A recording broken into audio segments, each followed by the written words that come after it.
Not bad at all. Doing pretty well. Doing well. We had session 0 of our work D&D game today. Nice. Yeah. I'm playing a turtle barbarian. What barbarian? All right. A turtle barbarian. An angry giant turtle barbarian. I like it. Hey, is your name Raphael? I was gonna say. No. It's well. So, yeah, no, I didn't see I wasn't at home to see the messages earlier about whether we were playing tonight. So it's good you answered when you did, because it was right at the brink of like, do I order another beer or should I be heading home for a game? See, in that case, I'm glad before we left our friends get together, I decided to, oh yeah, look, people have been talking on social media. I should reply to those.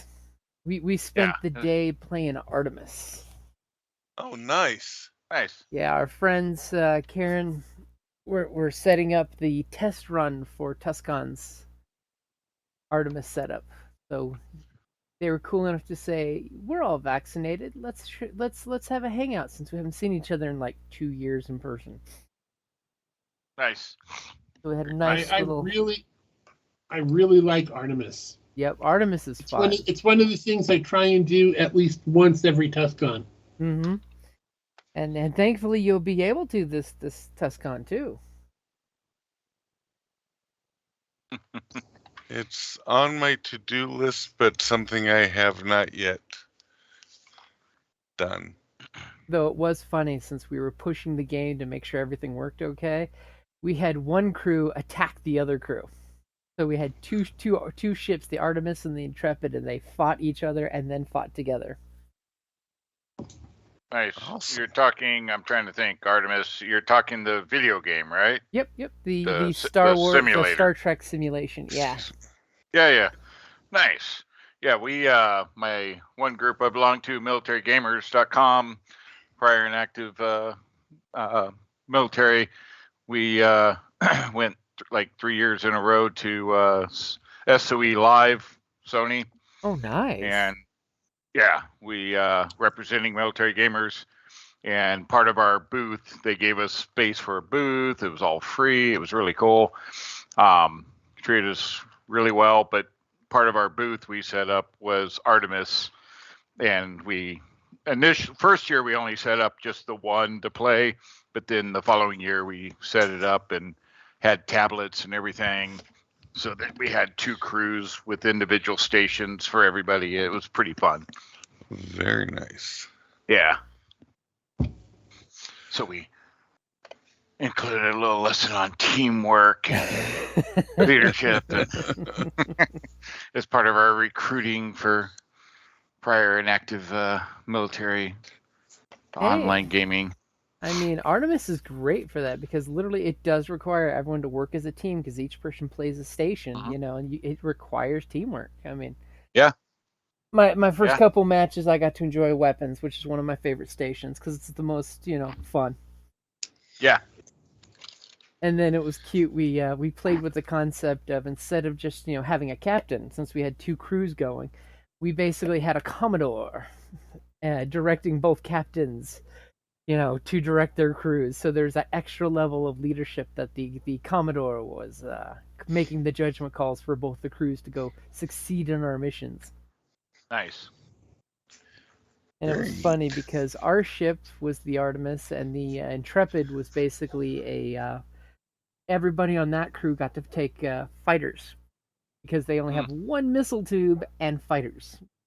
So when everybody would do their station, they can then tab and then jump into a fighter and go fight. Oh, wow. The first run that some of the folks learned why fire discipline is important, and what danger close means, because there's nothing worse than when you see a bunch of friendly fighters just disappear on the map. Mm-hmm. You don't drop AoE on your friends, because that's not friendly. But come on. And then one that of our is fun friends, stuff. daughter, it was cute because she was in one of the fighters for their ship, and they just kept accidentally being jerks and leaving her behind. Oh, No.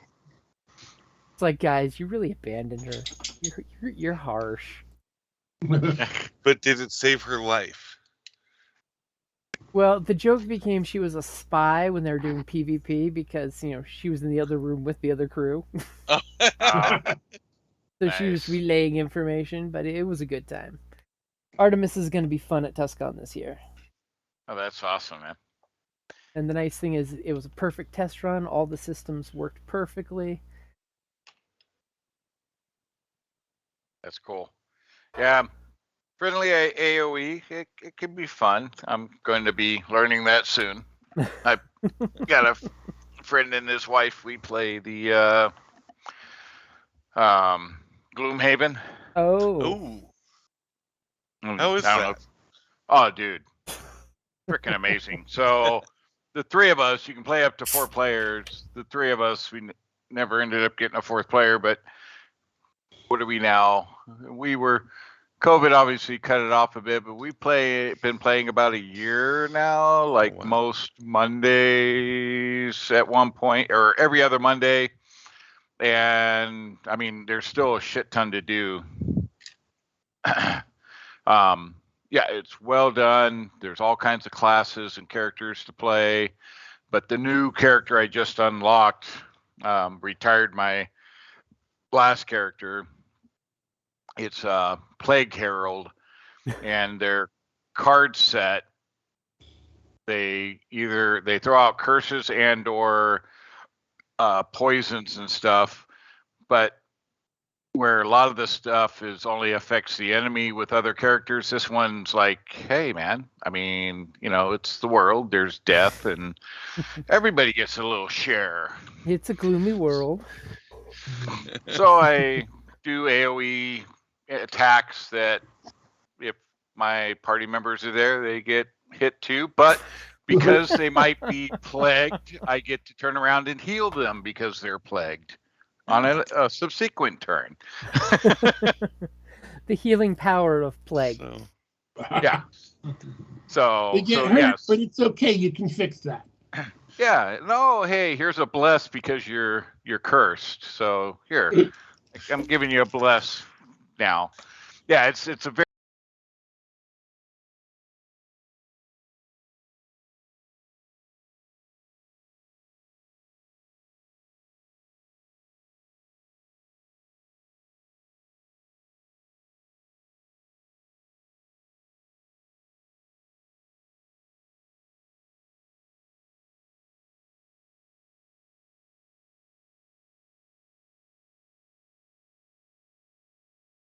reach that retirement goal, then you get to unlock or pick another character, and it's really fun. Very well done. It's expensive, but like I said, we're looking at a little over a year of fairly consistent play, a couple times a month, and we're still not even close to being near the end. Yeah, I mean, everyone I've spoken to that's bought a copy, they've gotten their replay of value out of it. Yeah, the hours to dollar, well worth it. if you can get a group that's willing to play, Yeah, that's the hard frequently. part. If you can get at least a couple dedicated people, but because that's why I always justify things like playing online games. It's $15 a month. Oh my God, how can you pay that? Well, so I spend 30 hours a month playing that. If I was at a bar, it would cost me way more than $15 a month for entertainment. So I'm saving tons of money. Yeah. I mean, that's only like 50 cents an hour, for goodness sakes. Right. Yeah. So, it's just how you justify.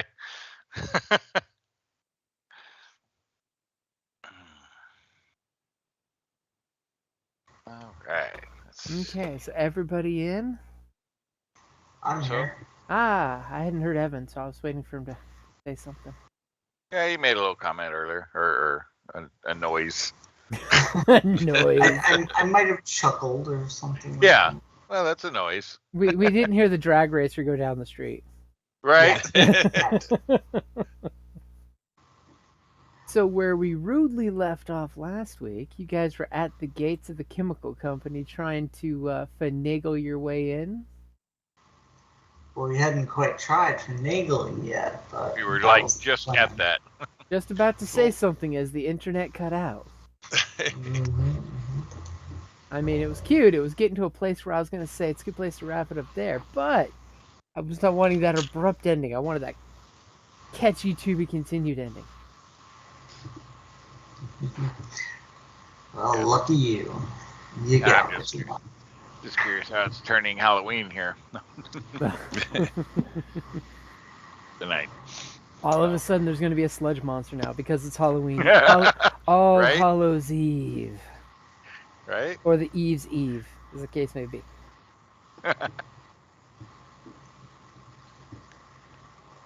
So you guys, Alright. you've got your little protests going a little distance away from you guys, because they're of course not crowding you guys because that would make life difficult. And they're following the plan like clockwork, which is nice. Then we're crashing the gates at 120 miles an hour and storming the building, guns blazing. Whoa, I like where this is going. Wow.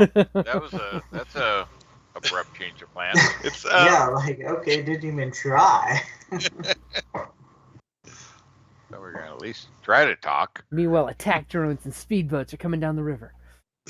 Well, I've been okay with that too, but yeah, Isn't that so- how it works? They always retcon what was happening between episodes. Here's what the stump budget allows us to do this episode. Yeah, so this is like talkie people time. Mm-hmm. So you Yeah. guys, your reporter, you've got her basically coerced into, working with you guys. Coerce is the nice word.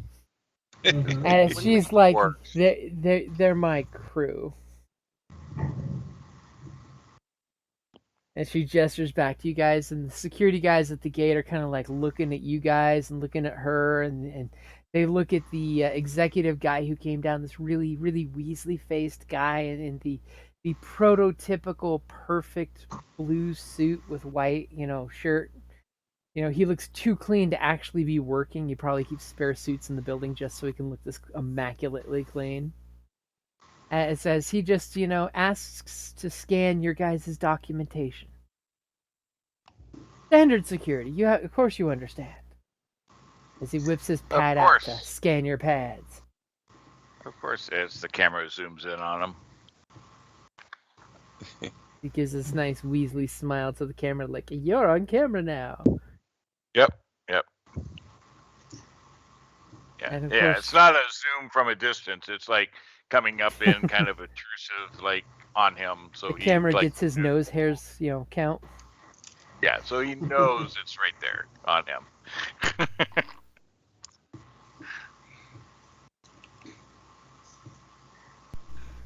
Say, well, yes. Well, of course, Miss Montoya here can vouch for us. I'm sure she's a well-known celebrity after all.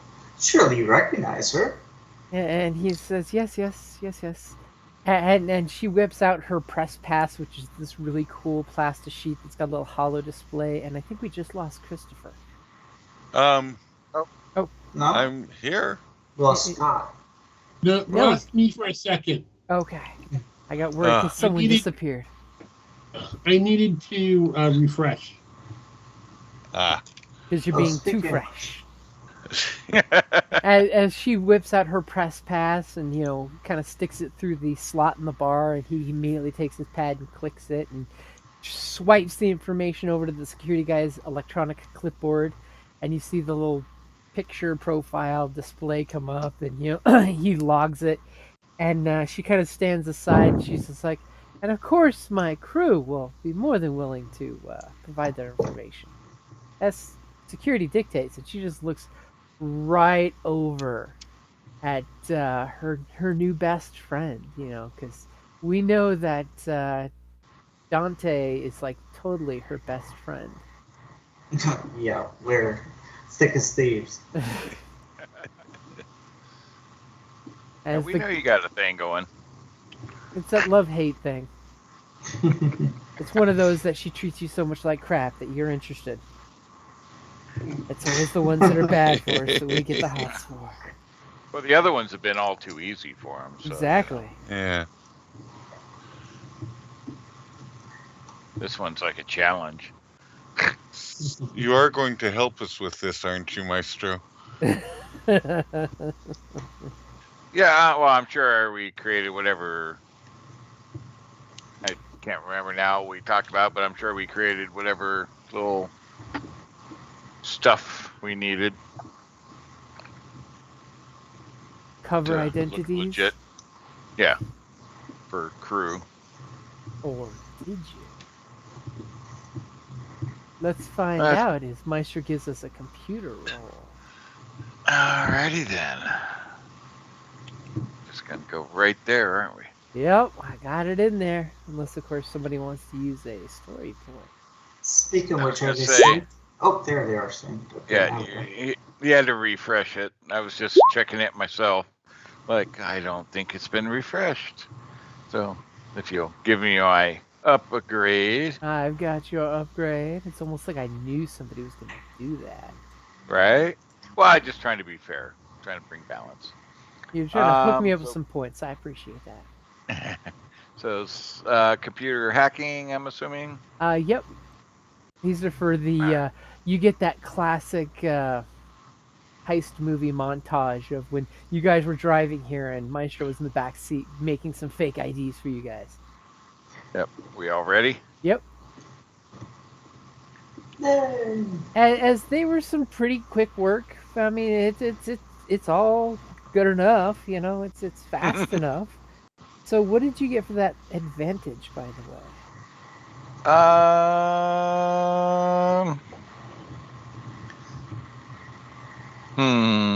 I'll pass the blue to the next operator since everything just came out looking just fine, not overdone, but just just looked like normal, standard, nothing, crazy. Okay, just something that impressed either him or the security guard just enough to give somebody a blue on an interaction. I like that. Yeah. As you know, he comes out and he scans the fake ID that each of you got in your pad, and they're just like, security guy's giving that stern, non-committal nod of like, yep, seems legit. Yep, seems legit. Seems legit. And they buzz you through the gate where the gate starts to open up, and you see the cameras like beating on you and beating on the crowd behind you to make sure nobody rushes the gate. So you guys basically are gestured to the standard protocol. You can please get on the electric cart, and we'll take you to the chemical facilities check-in room. That basically will just have us go through a weapons scanner. That shouldn't be any problem. And he kind of looks at you guys like, totally shouldn't be a camera, unless packing the truth is the greatest weapon of all. And she, of course, looks at him and makes some little flirty quip of truth and lies are the greatest weapons in this day and age. I'll be like, this guy's funny. I didn't expect him to be funny. The pen is mightier than the sword. Except when you draw their blood to write with. So then, as we're kind of walking over, after I say that little, kind of complimentary thing, I'm going to say something like, so, did Miss Montoya elucidate you onto the reason for our visit today? She mentioned some fluff piece about employment at the chemical plant and how we treat our Bioroid employees is almost as good as if they were humans, and so just some usual social fluff piece for the androids out there. And this out here, what's this all about? I say, gesturing to the protests. Well, I mean, these are the disenfranchised here, and they're simple people, as one of the protesters seems to be barking like a dog in the background. They're simple people, and they don't understand progress and the prices of progress. As you guys are zipping by and you see some guys in full biohazard suits loading up chemicals in barrels. where the Bioroid, like accidentally spills some and it dissolves part of his chest unit. Ooh, that's fantastic. Nice. So some of these simple people don't understand the expense of progress that we all must bear. I mean, I myself have to work 6 days a week in some situations, and you must understand that to progress everyone requires that we all must pay a little of ourselves. I, of course, pay in my time, which is, we all know, one of the most valuable things in the world, because it's the one thing they're not making more of, Good point. Whereas other people have to pay in difficulties such as, needing recycled water. Sometimes needing to be south of the chemical plant. They think we do things to affect the water that every other corporation, of course, gestures up the waterway that you see there's like 8 different industrial complexes up the river. Don't all do. Leading, and of course he points and gestures with the beanstalk as this giant, cable that goes up into the atmosphere. He's like, progress that great minds such as Wayland himself envisioned to make this city a beacon of progress for humanity. Not just the citizens of New Angeles, but the citizens of the galaxy. And you Indeed, I say. And I'm kind of like taking notes on my pad. Do you mind if I use this to quote you with? This is really good stuff. Oh, well, of course you can. I mean, off the record, my publicist is a very, very good writer. And my acting coach has made sure to prompt me very well to make sure I give good and sound deliveries. And he kind of like gestures over to her. It's like, and of course that's going to be edited out, of course, correct? And Never even heard it. She just kind of like smugly smiles and bites her finger in some slightly tantalizing way. So may I ask what your role here is? Since I'm, I obviously have some really good quotables. How should I put your name in there as? I am the Chief Executive Officer of Public Relations and Social Media Expanse.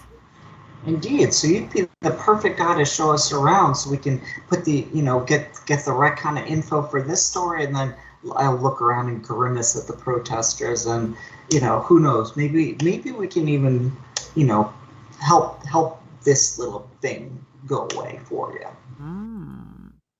Do me a favor and give me either charm or deception, because you are playing the line there between the two. I'll let you pick. All right. The I'll go protester's with. baying like a dog. He must have some gene mods of canine in him. I'll go with charm. Let me get your upgrade in there. So I've got that upgrade. Go for it.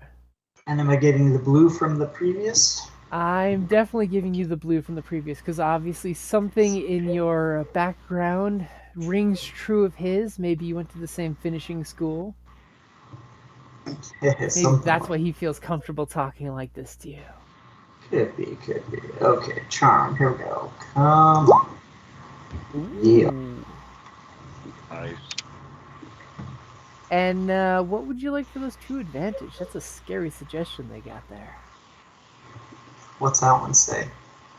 Affects unsuspected suspects beyond the original target. Unexpected subject. Which would be like the security guy driving around your car. Is the security guard and the guy driving the car and the guy that I'm talking to the only 2 that are like in their vicinity? In the vicinity of the vehicle, yes. Within earshot, basically. Yeah, sure. I mean, if I could get. Can we convince whoever is running the spy, the spy drone that's following us? Wait, wasn't that our drone that was following us? Well, no, we have our drone, but he was. Remember, I think you it guys. was a fixed camera, wasn't it? Or was it? Yeah, those were fixed cameras that were just regular security cameras. Oh, okay. Yeah, because I thought we shot the spy drone out of the sky. Yeah, you guys killed that one. That was back at the rooftop. Yeah. And then I got the one drone I'm controlling, camera drone. Okay. All right. Well, basically, I just wow. Have it affect the sniper, because you know there's going to be a sniper. There's always this thing. You know, you throw one sniper at the group that the group hasn't even found yet, and everybody gets a little scared. Right? Oh, one. It's the same one. So yeah, I mean, basically, I just want whoever is listening, whoever may be listening, might also be affected, and because I had more than one success, kind of get as many people for as long as possible. Okay. Just Very kind of curious. on our team. Just you can pick and choose who you throw at us, but that's just the goal of what I want. You say just the right combination of things that folks are just like, yeah, you give off that corporate feel. Once you get that corp feel, you know that people can be bought,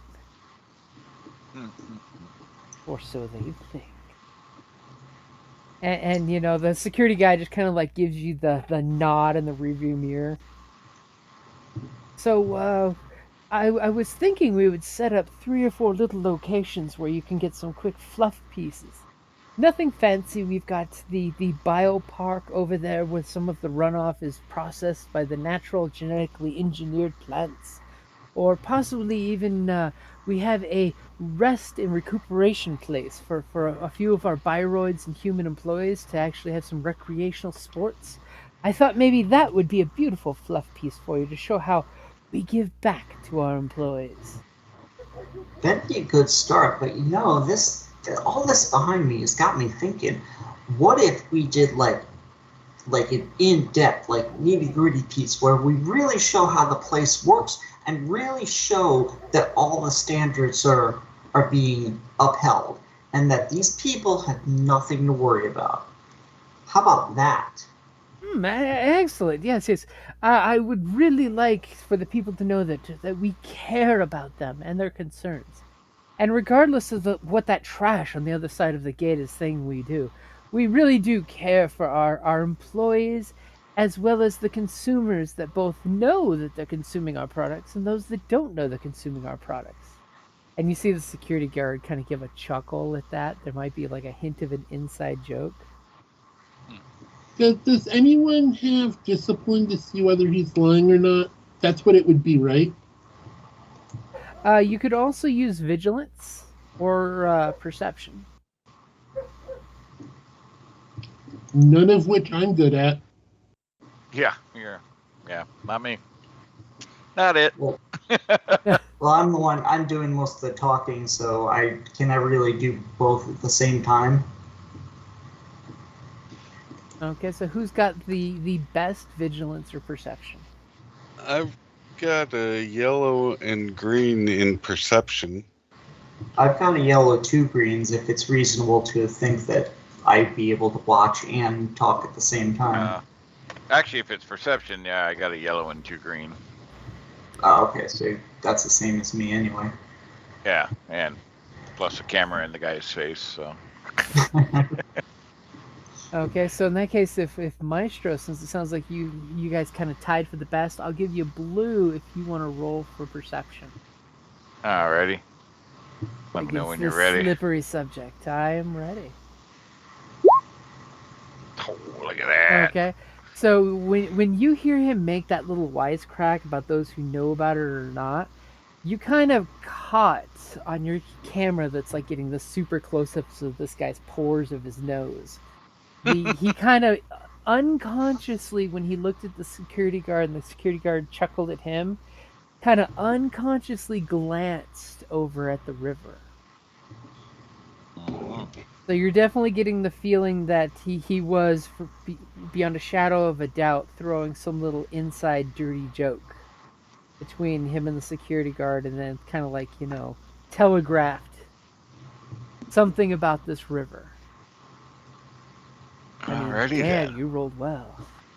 Oh, Yeah, and Maestro, just out of the game flow, remember, because I've got those smart specs, you can type me messages or something and just connect to me, and I can see those by myself if we need to communicate silently.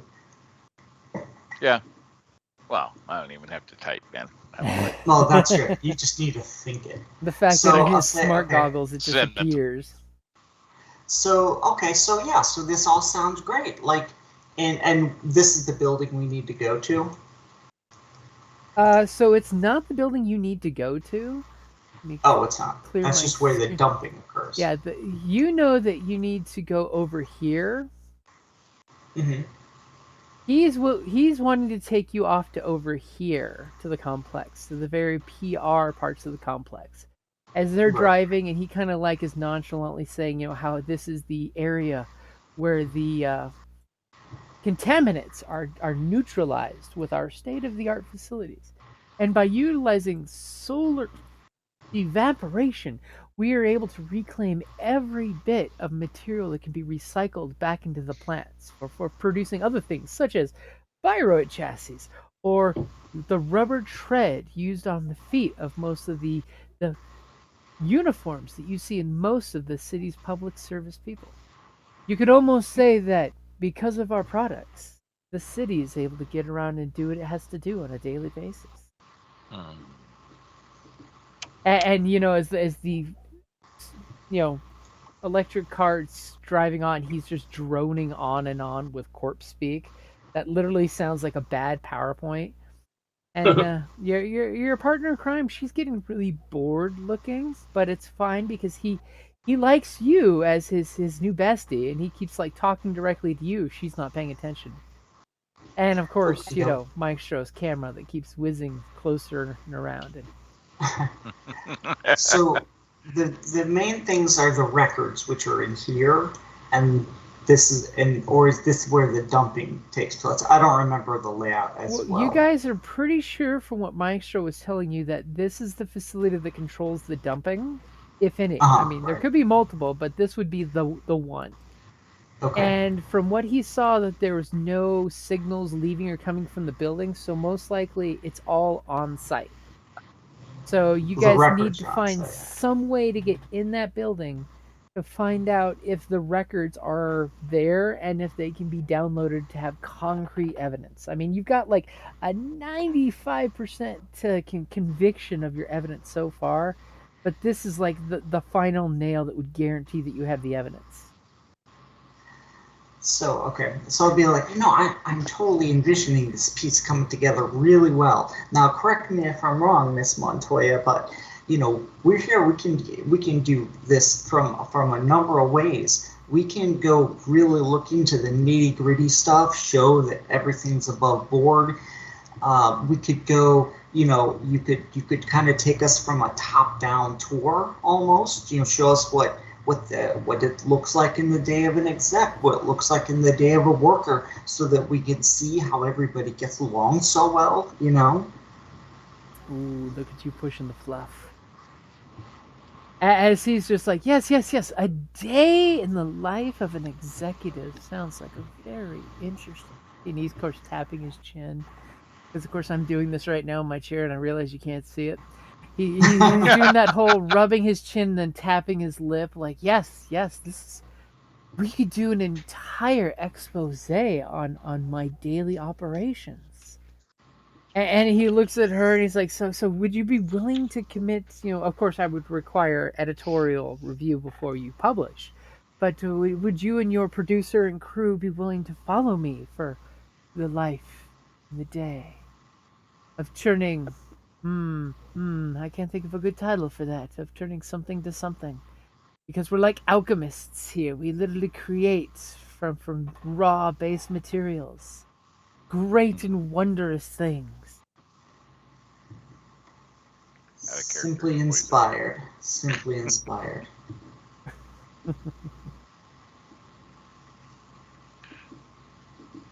As he looks at her and she's just like, he grimaces at you, and you can totally tell she is not enjoying this. But she's good at what she does. Let's see what happens. She's gonna do a thing. She's doing a thing? Oh, great. She gets blue dice for doing her thing, because she's doing the thing that she does greatly. That's good. Holy cow. Wow. So she starts to make a snide remark when she throws out titles, because she's all about creating these cool splashy headlines that get attention, especially for her, blog and things. And she throws out some, a title about executive. She throws out this cool one of executive life of the rich and famous, executive chemical king, and then she throws out this mega corporation polluting the waterways of New Angeles, and he like wrinkles his nose and snaps a look at her, and she snaps a look at you, like she's just like, remember, I'm not happy with you. And he just like looks back at you guys, and she kind of like, without even stopping a beat, throws out something like, alchemical corporations and the gifts they create for the everyday person. And he just like, yes, yes, that's the one. That's the money title right there. And she just kind of like smirks at you and gives you this look like, I'm the best at what I do. But she's letting you know that she's not happy being beholden to you. But she's still playing ball. It's just that she threw that rhubarb out there, which he's definitely he's given her the long look, like, I don't know if I can trust you. Well, the sooner she helps us I gave her just the sooner you help us get through this look, the sooner you can be done dealing with me, smile. You're telegraphing a lot in one little glance. I have very expressive eyes. Is that what she says? Maybe.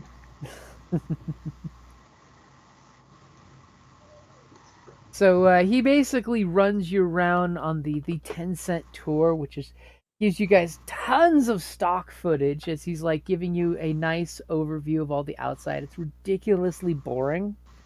Security guy kind of like nods when he says stuff, and she kind of like tries to be charming and playful, but she's really quiet.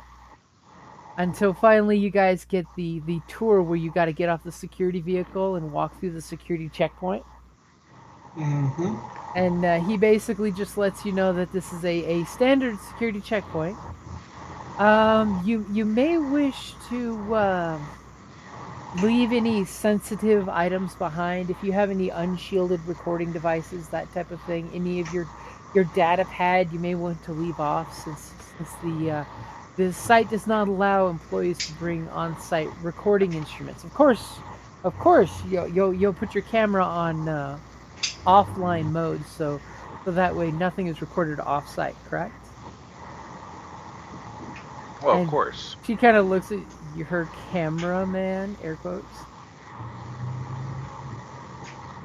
And the security guy kind of walks up, and he ends up going there, and he puts his actual plug thrower pistol down, and he's walks through the security checkpoint. You see a little weapon scanner do its weapon scan, pops off that he's got some cybernetics in his right shoulder, some mechanical liver, one kidney. He gets to the other side, and the guy gives him back his firearm. As he just kind of keenly watches you guys as you're about to walk through the weapon scanner.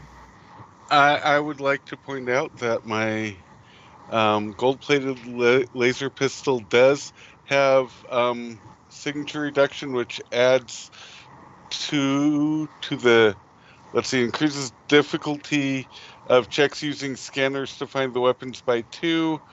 Add 1 setback die to all mechanics check for me. Oh, so it's harder to. My weapon is shielded from scans. So it upgrades the difficulty by 2. Yeah. Is the both of monoblade ours have metal it, or actually. plastic? Monoblade is metal. Okay. Yeah, that's both, because you have my other gun, so yeah, both of them are shielded. Okay, so I'm assuming that means that you're gonna go through the weapon scanner first. Sure. Okay, I've got your 2 upgrades. If you want to give me either a stealth or deception as you go through the weapon scanner. Tricks of the trade and all.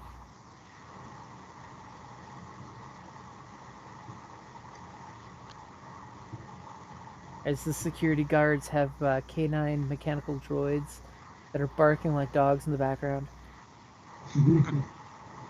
Oh my god.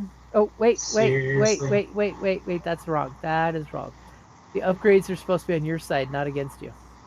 Oh, Wow. Sorry, I put the upgrades on the wrong side. Go ahead and try rolling Yeah, I that was again. looking at that going like, what?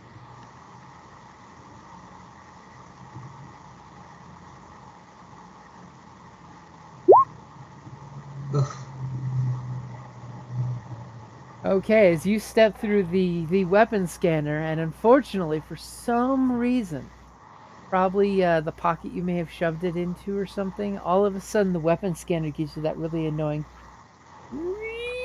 and the weapons readout shows this, X-ray picture of you on the screen that you can clearly see. I'll Total Recall style, the new version, not the old version. That you see it's outlining wherever you hid the pistol on you.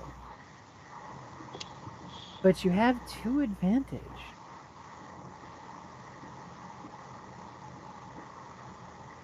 As like the one security guy behind the booth that's got the monitor there, he's like uncomfortable feel on his little submachine gun hanging off a sling. He's just like, reporters carry these kind of guns? I mean, it's totally play offable that yes, reporters carry these kind of guns.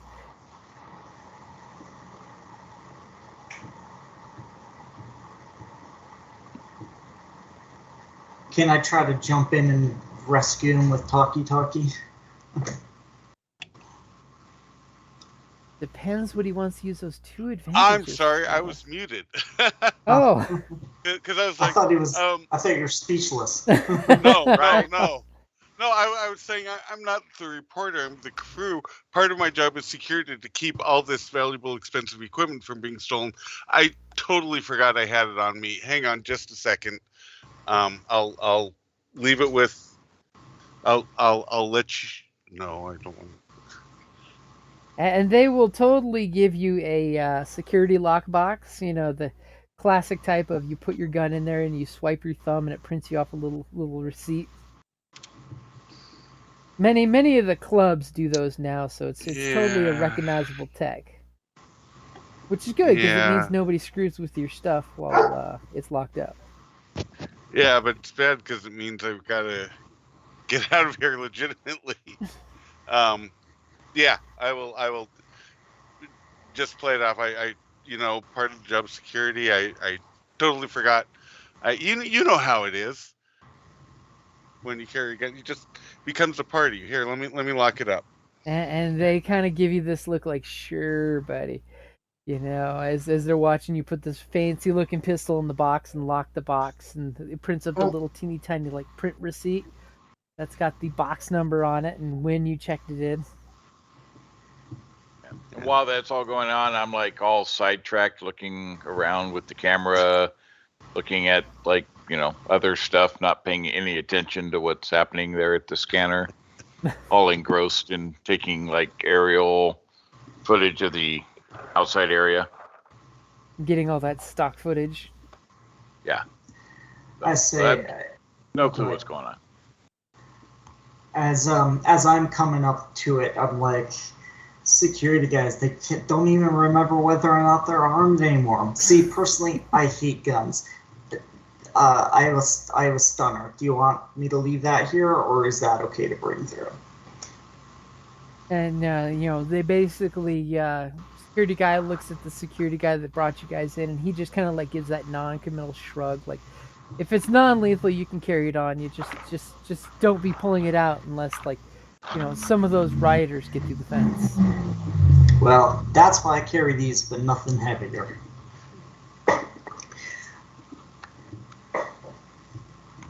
So yeah, I'll go on. Also, That's he all. has me I don't have any protecting other him. weapons. True. Maybe I forget to mention that sometimes. It's almost like he's always there as a bodyguard. You hardly remember that stuff.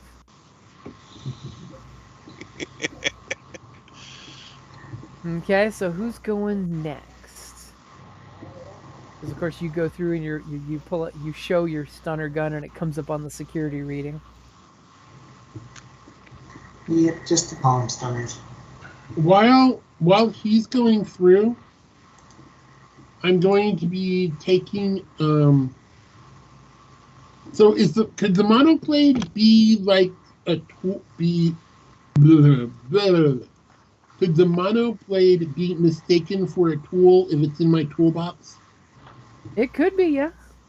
Did you try to conceal it in the toolbox earlier?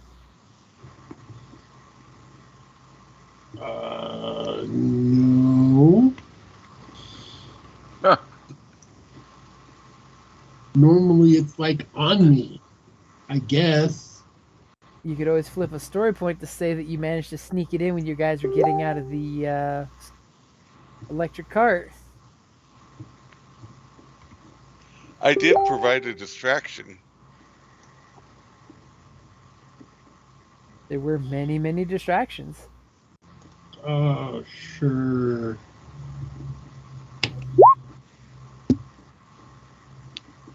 Okay, so if it's in there, I'm gonna go ahead and give you a free upgrade. Okay. Oh, and before that, I'll actually pull out the brass knuckles and say, "Can I want a receipt for this." So they whip out a security box for you to put your brass knuckles in, and one of the guys just kind of chuckles. Unless I can bring it in. As they're like, maybe for safety's sake, we should have you check it, because we wouldn't want you, breaking anyone's jaw while you're here. Heaven forbid. Okay, so as you go through with your toolbox that they just kind of give a mild scan to, they're not like really on the ball for it, go ahead and give me either your stealth or deception for how well you stashed your blade in. Let's see that or.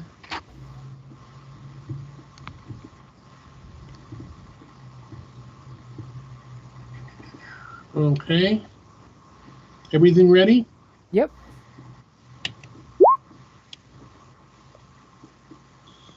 Okay, so you kind of like, had it tucked away in the layers so that way you could have the blade available. And the security guy just kind of like, he starts to like slide the box past, and then all of a sudden something catches his eye as he like stops, and he just looks at you like, may I? As he has his fingers on the latches to open it up. And if you don't say or do anything to stop him, he'll pop those latches and open up your toolbox, and starts giving this cursory look that kind of is looking slowly, but you can kind of sense he's beelining for something specific in there, and you think you know what it is. As all of a sudden he kind of like pulls the tray of tools out and then pulls this blade out of the toolbox. As he kind of glances at the head of security that's with you guys, escorting you, and just kind of glances at you with this long mono blade in your toolbox. It's for cutting cable on the sound person. And he just kind of nods, and he says that's great, but it could be considered a weapon in the wrong hands. We're kind of Really? required to have you check this in as a possible weapon, and then they slide the box. And he kind of gestures for you to pick it up and put it in the box, so that way the camera can clearly see you're putting it in the box, and they're not like confiscating it or anything. Okay. They seem to be on the very up and up. Except for depriving us of our weapons. But your minds are your deadliest weapon. That and my teeth. Right. Okay, so of course she goes to the security checkpoint. She kind of like puts her purse up, and she like gives this sigh as she gestures to the guy to put one of the boxes up. And she reaches in her purse and she basically pulls out a stun grenade.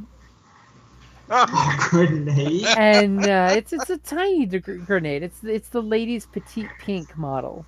And then you see her pull out a holdout stun blaster, which you guys heard, from earlier. You heard that she had this on her.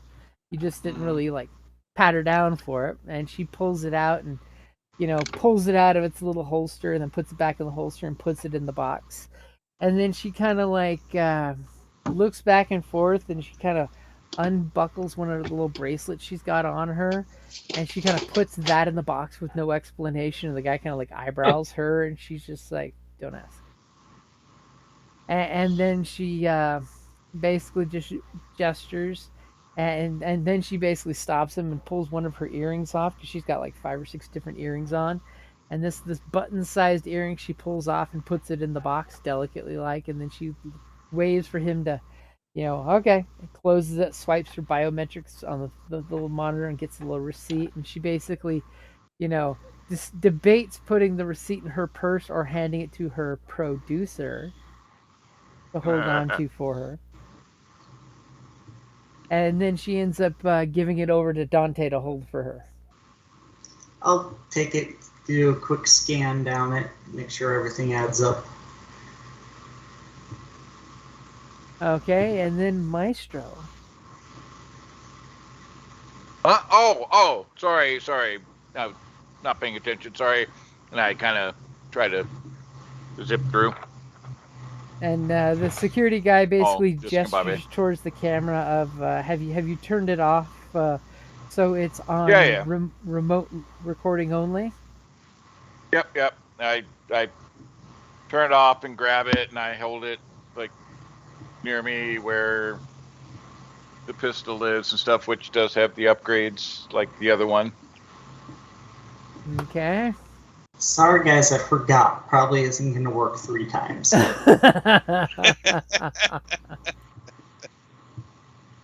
Okay, so as you've got your camera gear and you're trying to get past the weapon scanner, go ahead and give me a deception or stealth. Wait, you're not supposed to roll that before I pulled it. Well, Evan's comment made perfect sense. The other 2 concealed weapons kind of burned your goodwill so far with the guy at the security booth. He's just like waiting to see what this guy's packing. What next? The camera drone's got guns? And do you actually switch the camera off so it's only recording onto its own drive as opposed to broadcast? Yeah. Okay. Actually, I turn it off, so I'm holding it like up against my chest, against where the gun is, as I come through, to maybe add more distraction to the area where it's scanning with the pistol. So, all right. So you got the 2 upgrades. Yep, 2 upgrades on your side, 1 upgrade on my side. Yeah. All right. Let's see. And like I said, I'm going through kind of all like, wasn't paying attention, totally didn't even realize everything else had gone on. Because, I was busy filming. You were distracted. You got to get all that stock footage. Ooh. And now. As all of a sudden the weapon scanner goes, and it registers a weapon, and the guy seems to be sighing as he's already bringing the next box out, and he's looking at his security chief who brought you guys here, and he's just like, seriously, and he's just like hand gestures you guys to him like, did you let how many armed people on our place? I'm just going to put my head in my hand and be like, it is so hard to find good help these days. Yeah. I'm like, oh, shit. I'm like, act like totally surprised at what's going on. Like, oh. Where did this come from? I forgot I had his backup pistol. I'm going to, we go into some heavy places. Go ahead and give me a deception check.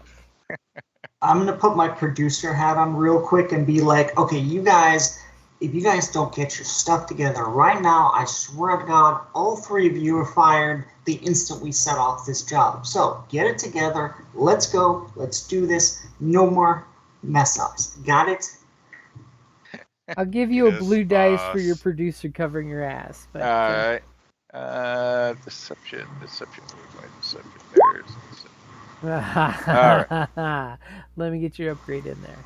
Okay, an upgrade and a blue is in there. Yep. So, yeah, I pull out the pistol. I don't even think about this palm stunner that I have because I don't think that's a weapon. So then they. Oh. Thank goodness. As Big Damn Triumph too. As you kind of blatantly throw it off that hey, you were busy with the camera and getting footage, and go ahead and take a point of strain for the threat. What do you want for that Yeah. Big Damn Triumph? They give all their guns back. Yeah, I don't think that's happening.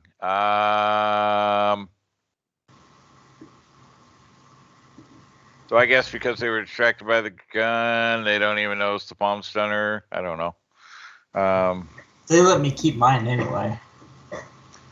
Or you can totally, it's a Triumph. You can totally say you hand them the palm stunner and keep your big gun on you. I'll give you that. True. Okay. That's a Big Damn I'll do Triumph. that. I mean, you Yeah, may have I'll had take that both off weapons first and- close enough, and I'll do that. okay, Like, so here's that. Sorry about that. And put the palm stunner in the box. Like, shit, I forget about those little things. They're so. place it with a you know. loud clunk. Yeah. Give it that brick drop where you just drop it 2 inches from the bottom, so it thuds really nice in there, like it's a bigger blaster pistol than it is. It's just Always a forget joy about puzzle, this. really. Right? And I kind of rush off because my producer's yelling at me. I'm in trouble. So, I'm like, get the camera back up and running and trying to, look all busy. Probably where that Big Damn Triumph came from is they realize, oh, the boss is jumping on your shit. I know that. That's my life. Okay, so you've managed to deceive your way into keeping your pistol with you while leaving your stunner behind. Nice. Yes. The quick switcheroo. Okay, so of course he kind of like looks at you guys like, seriously? Yeah, I didn't know your crew came so heavily armed and capable. I didn't know my own crew came this heavily armed and capable. Why don't we, We've been in some heavy spots lately, so, Yeah, he makes a point, but still, it's a security checkpoint, guys. Be prepared next time.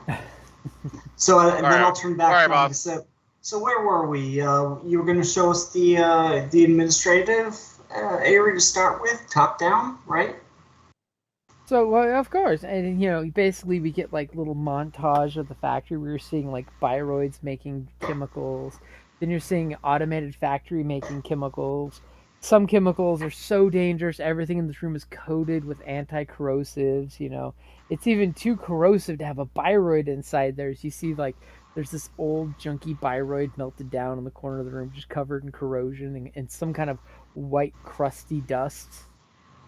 Mm. And we're like catching every bit of that detail on camera. As you clearly understand, we believe in the utmost safety protocols. And we make sure that we use synthetic Bioroids in any situation that would be any way, shape, or form harmful to our human employees. And of course, we do have, and of course you see this little like medical suite, a top-of-the-line medical suite available to our employees, as well as available to them on the off hours if they have any personal illnesses or conditions that they would like to be addressed by our medical facility. And you see a couple different medical Bioroids doing like a physical on somebody.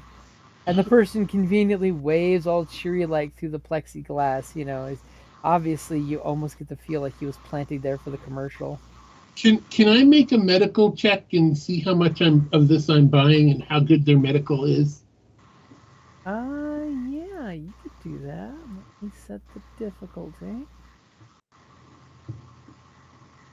Okay. Do I get an extra blue because it's a career skill? No, but because you have medical, you can, do it. Most of the folks without training in medical would just look and go, looks legit. Shady, but legit. They're like, it looks fancier than an old ambulance and less fancy than a university medical lab. Tell me I've when. been treated in worse. Go for it. Ooh. Wow. Ooh. So Wow. you eyeball this facility. You're eyeballing it with the educated, discerning eye of a doctor checking like you're checking like labels that you're able to see through the glass to see what kind of drugs that they're administering to their employees. As because of the successes, you can see that they basically have a lot of think of it as antidotes for chemical exposures. Okay. Well, I mean, actually, that would kind of make sense. Mm-hmm. And you seem to see that they are very well stocked in exposure accident medicines. So if somebody was Again, exposed I to mean, even if they weren't doing something jinky, they'd want to have that stuff. yeah, it's basically a little above and beyond what OSHA recommends. They've definitely gone that extra mile. And from a medical point of view, you recognize that they do have the top of the line new medical biroids. Okay. These are like brand spanking new. You almost get the impression that they may have been just pulled out of the plastic wrap. Okay. So they're there. They're there for us. And the second you do, because you're staring so intently, you're almost like that kid that's got his face plastered against the glass. The security guy kind of gives you this long, deep look that you're not even noticing. As all of a sudden, out of nowhere, he kind of like pops up right next to you with the creepy behind your ear voice of, I think it's time you move along. Oh, right. As you kind of feel that awkward moment as you guys are walking along during the tour montage, that security guy is giving you a lot of attention. I mean, it could totally be he's a jerk and he's got a thing against loonies. And just from your physique, he's kind of recognizing you're a loony, loony that was looking at the drugs a little too intently. Maybe there's some history there, maybe he's just an asshole. But you realize that he's giving you a lot of his attention. While he's paying attention to him, I want to like check the signage real quick and see if there's any kind of like indication on where we would go to get the records or anything like that, administration or wherever. Just trying to figure out place myself in the building. Okay, go ahead and give me a vigilance or perception check.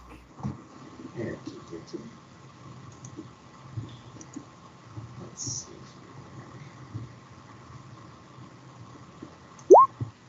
Yay. Lots of threat there. Wow. Okay, so you conveniently find a couple signs because this is a corporate building. There's lots of signage. There's even a "You are standing here" map that you correlate 2 or 3 of the different maps together to kind of get an idea of where you want to go.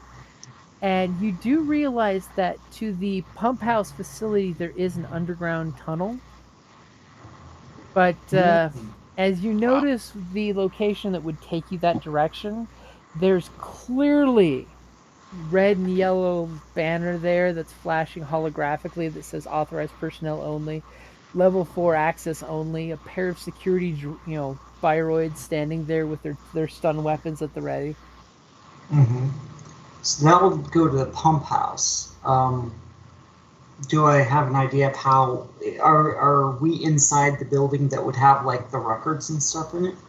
From what you're seeing, there is basically information and records is in the basement, and definitely not in the direction where the tour is going.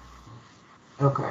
You clearly see some guy walking by with a basically like a portable hard drive of new data, running down some stairs to go to the data entry room, to go ahead and plug it into the server room. Maestro totally is connecting the dots of, okay, yeah, offline, on-house memory storage. It's all down in the basements where they can keep it nice and cool. Or because it's easier to protect secret things. I was going to say nice and cool. Cool. Depending on how we want to talk about cool. Very cool. Like a cool whip. And he is gladly going to take you to the executive boards on the second level. This is going to be a treat. This is the executive elevator, as there's this really nice clear glass elevator. It totally screams of prestige, as it says executive use only on the outside. Total dick move by the company. So as we Don't Start- wouldn't. sorry, go ahead. Sorry, I just wanted to just wonder aloud. I thought we were trying to get a picture of the day today and the workers' conditions, and we'd want to take their elevator rather than the exact. What do I know? I'm just the security guy. Ooh. And he kind of like looks at Nice. you, and he's just like, you're very true, Mr. Bodyguard. Let's take the utility lift. And he basically, walks you guys out, unscans the elevator to lock it, and he takes you guys to this very functional lift that's about twice the size. There's no real windows, and it's you can see it's the working man's lift. It's been power washed a dozen times, but it still has that chemical smell that you're picking up of some other location other than here. Either above or below, most likely below. As he says, everyone pile in, there's plenty of room for everyone, including a few barrels of industrial waste. And he kind of chuckles to himself at his cute little witty humor. Charming. I'll lead the way in. Like, is he gonna stand there and like gesture us in, kind of thing, He or is he basically gonna get in? he gets in and goes to the control panel and basically waits for everyone to come join him. Oh, okay. So after his comment and stuff, I'm like, I kind of lean over to Darwin. I'm like, yeah, seems to have a bunch of stuff that looks good for the people, but doesn't look like they care much for the Biroids. And I say that a little louder than, not like meaning to be overheard, but Yeah, the Byroids.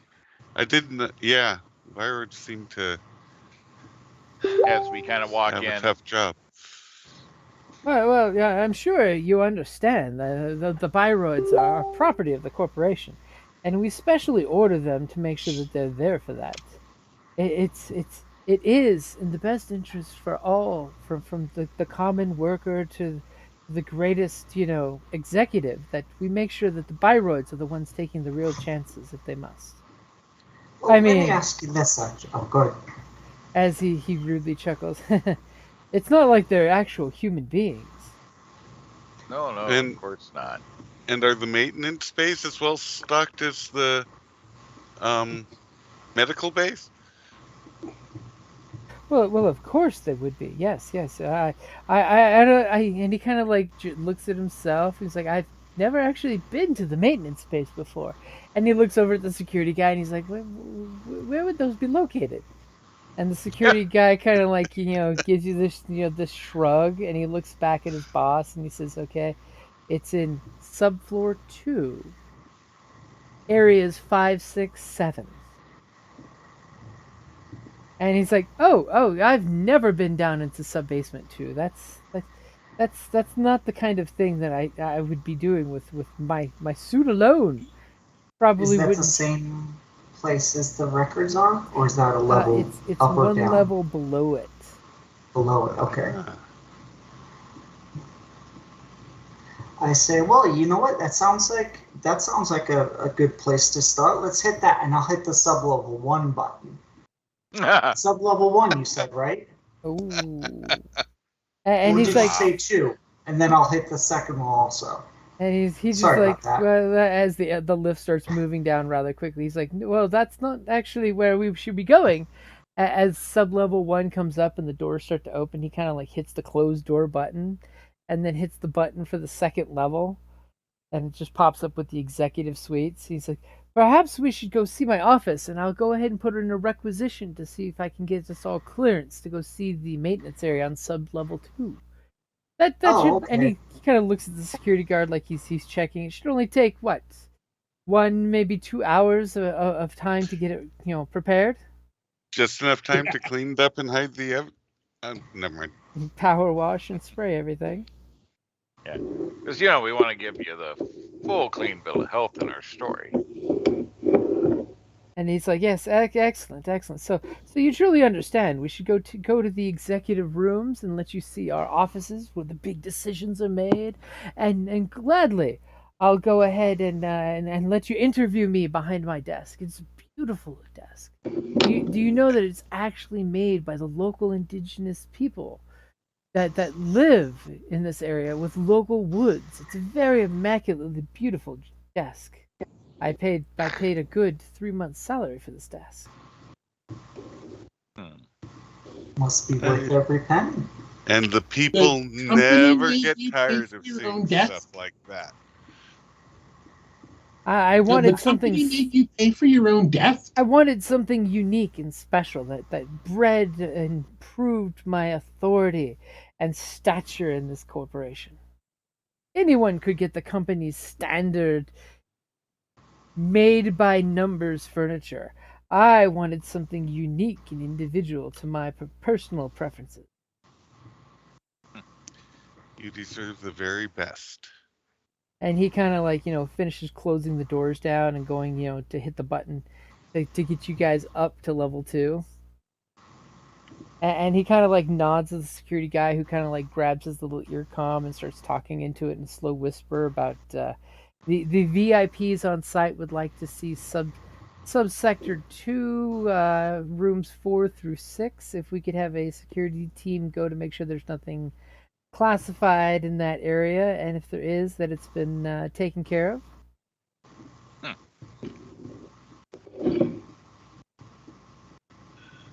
And he, of course, says it in a very low, hushed tone. So I'm assuming I'm picking up no wireless signals of any kind of. Actually, since you're checking for that, Well, yeah. when you check for that, there are a few very, very secure signals coming through, but lots of them are blocked. Are you Okay. going to try to connect to the network here? Maybe not just yet. We might be able to connect to something through his office. Yeah, makes sense. I'll wait just yet, but I'm kind of keeping a feel on what I'm getting. Okay. So you guys get up to the second level, it opens up, and he basically, takes you guys and gives you the 10-cent executive tour, which is ridiculously boring. You see executives like sitting back at their chairs not doing much, or obviously somebody's just like chilling at their desk and they kind of like immediately turn off their screen so you can't see what they're looking at, type of deal, as you walk by. As he's like, and this is my executive office, right at the corner. It has a beautiful view overlooking the river outside. It's one of my preferred places to sit and relax and enjoy the ambiance of nature. I even pipe in some of the local indigenous animals sounds. And when you hear him open the glass doors, you immediately hear this like jungle sound of the Amazon jungle. It's like you're going to the Rainforest Cafe. That So, must. Is anyone here local enough to know if that's like real or typed in? You totally get the feeling that this very sanitized office, that it is totally piped in. Okay. I can see how that must help you focus on giving the very best for the community and your customers. Oh, yes. It puts me in touch with both the earth and nature and the needs that we have from one another. That nature supplements what we need as well as we supplement what nature needs. You must be a very spiritual person. As he like kind of nods at you like he's totally eating up what you're offering, and yes, why, thank you for being so observant. You seem to be very, very observant and keen for a security person. We have to keep our eyes open, and judge people. Some are threats, some clearly aren't. And he just kind of gives you the nod of, as a security dude, you seem to be very, very wise. As he sits you guys down and just does this, like, waits for you guys to turn the camera on so he can drone for an hour straight on just corporate crap and catch lines. Because it telegraphs way into this is just corporate catch lines that he's regurgitating. So I'll just ask Maestro. I'll say, you ready to set up? Are you getting anything in here? Are you getting good read? As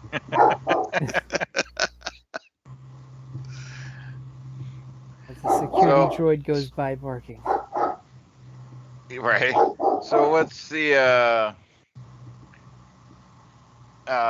so what's the place like? So is he just he's got like a computer there in the office and just the one, or? Well, he does have this beautiful stained and carved desk that seems to have lots of local animal and like ruins motif carved into it. So it's got it's this beautiful desk, and you kind of eyeball the desk and realize that it's got concealed, control pad, concealed typewriter. You're getting the feel that this is a modern desk, only it's made of old school style materials. Mm-hmm. You see the thin slot where he can probably push a button and the monitor pops up, But he seems to have a very good feel for like the local tradition. It could be the point of where he's like, totally into the local, stories and motifs, or he's just totally that egotistical to be into collecting those things like trophies. Could be one or the other. Okay. So I'm like, wow, that's quite the fancy and nice looking desk, and it's quite so simple looking. I don't know how you get anything done. Oh, it is a beauty to behold and an even greater wonder to work on. This desk, I know the local artist who manufactures it, and I specifically commissioned this desk because I knew it would have everything that I enjoy about these local people and their ways. Backwaters as they may be, their ways are beautiful, and their stories and culture. And unfortunately, and he kind of like, you see him kind of like pull back into memory lane for a bit. He's like, unfortunately, I was orphaned during the World's War, and my parents they worked for the corporation, but unfortunately, while they were dealing with off-world investments for the company, they did not make it back to Earth. So I've learned to become a person who embraces all cultures and sees a little bit of myself in every culture that I find. I see. Be a shame if. Go ahead. Oh, I was gonna say. So, and the camera is like pulled back a bit and inconspicuous, but I'm like that. I mean, such a massive company and technology. How you get things done with such a simple desk? I mean, how do you keep up with the electronics and all the aspects, or somebody just fill you in with that? And he just looks at you and gives you that finger and shakes it with you, sir. You have a good point. As you know, in this modern day and age, the old ways are beautiful and reminiscent and teach us where we came from when we crawled out of the muck to become the geniuses that have not only flown to the moon, but populated and grown the moon with simple chemicals added to water to allow plants to grow in cold ice dust.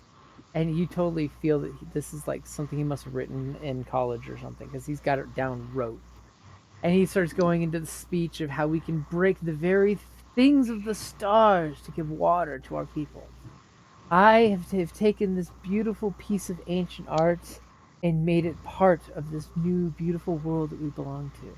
And he kind of looks at her to make sure that she's, gesturing for you to record this, even though she kind of looks at you and just like waves her finger of like, yeah, make sure you're recording this. Yeah. And she is sitting there totally bored out of her mind, and she's not concealing it. As he basically waves his hand over the corner of his desk and then starts to do this little keystroke with his hands, and immediately before he does that, I am saying under my breath, because I cannot stop myself. So he's taking the natural order of things and bending them to his will as they want. Ooh. And he looks at you as you kind of say that and kind of gives you like, did I hear that correctly? As he just says, it is man's gift to bend nature to its knees if need be, make it do what we need for it to do. And when he waves his hand, all of a sudden you see this just like couple little tiny projectors and the lights overhead, and the desk kind of motions. There's just like this series of little clicks you hear, and of course, vid screen pops up in the desk. Holographic keyboard is projected on the desk surface so he can type. All of a sudden, you see one of the drawers kind of opens up and it pops up into a little like mini desk display of different pens and paperwork. You have a little virtual assistant pop up. She looks like the classic 50s, secretary, pin hair and everything, classic vintage stuff. And she's just like, Mr. Corson, I'm here to take your information. What would you like to dictate today, sir? As you're totally getting this like weird machismo blend of different eras and things as it pops up. And then there's like a little hollow picture that pops up on the side of the desk where it starts showing family photos. He's got this beautiful young wife, maybe 20 at best, and looks like triplet kids. Triplets. Wow. Oh, that's a handful at home you got there, huh? It's like, oh yes, yeah. On the fast track to corporate executive, I found the woman of my dreams, and we were lucky enough to have 3 beautiful, healthy children. Oh, lovely. Currently, she has the children at the corporate retreat, where the corporate nanny will tend to them in the arcology. But wouldn't they benefit more if they could experience daycare with the local culture, which you are clearly trying to preserve through the technology by means of your desk? I would think that you would want to have them experience some of that culture so they could appreciate it as you do. As he kind of gives you this nod of like, you, sir, have a very good point. Again, very observant. But unfortunately, my wife doesn't hold my reverence for the local indigenous people of the areas around New Angeles. And she basically insists that they be kept safe in the arcology, where they wouldn't need any undue vaccinations of that sort. Yeah, and the water's cleaner there. Ooh.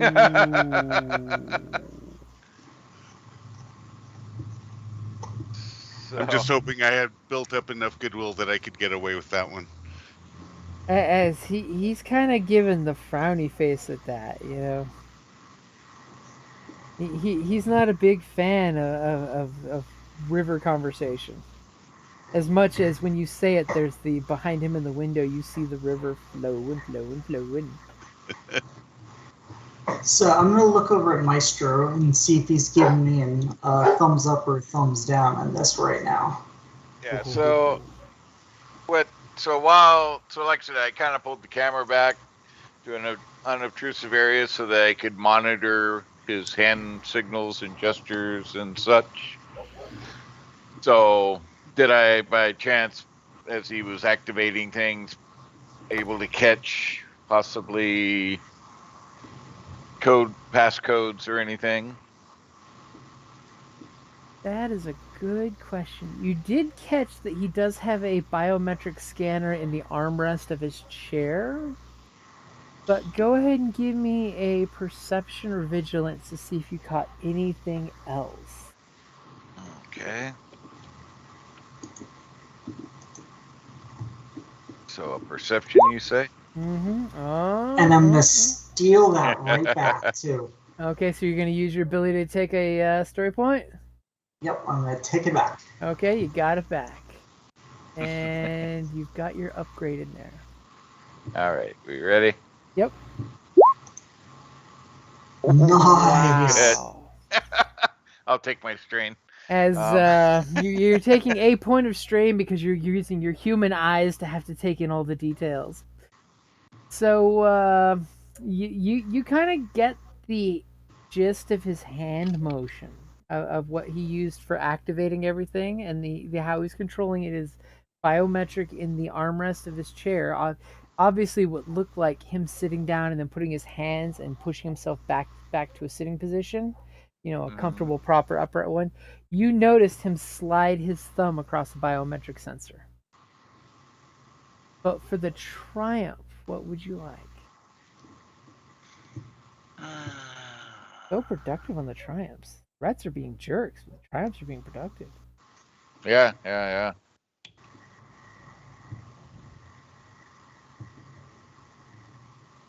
So he totally logged in just by biometrics, not any kind of like code sequence. You caught that there was a hand gesture that the sensors caught him do, and that was basically his password after he did the biometrics.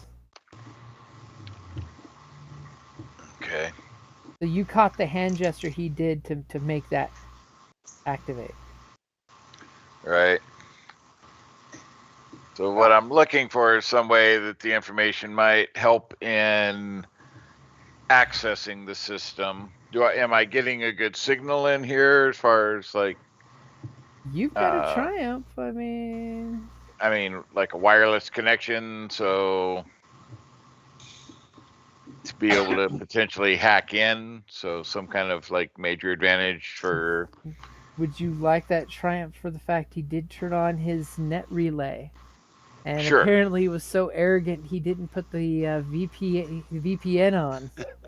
Sure. Yes, that's what I'm looking for. Okay, Something along those lines. Instantly in your BMI in the back of your skull, you're sensing a fresh network node open up with a free stream of internet. It's like the fresh air has been opened in the window and it's just breezing in free network on a really good connection node. As he's droning on and you're totally not listening to him because you're getting instant message pop-ups in your BMI and your modem. It's like getting a rush. Oh. Okay, so right here, as he's droning on, giving you the corporate speech, trying to dissuade from the river talk to something different. Let's go ahead and take a 5-minute break so I can get the security canine droid inside so she's not barking her ass off. Roger. And get a drink if you need it, because I need one, so I'll get that too. We'll be back in 5. Sweet.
I needed that break.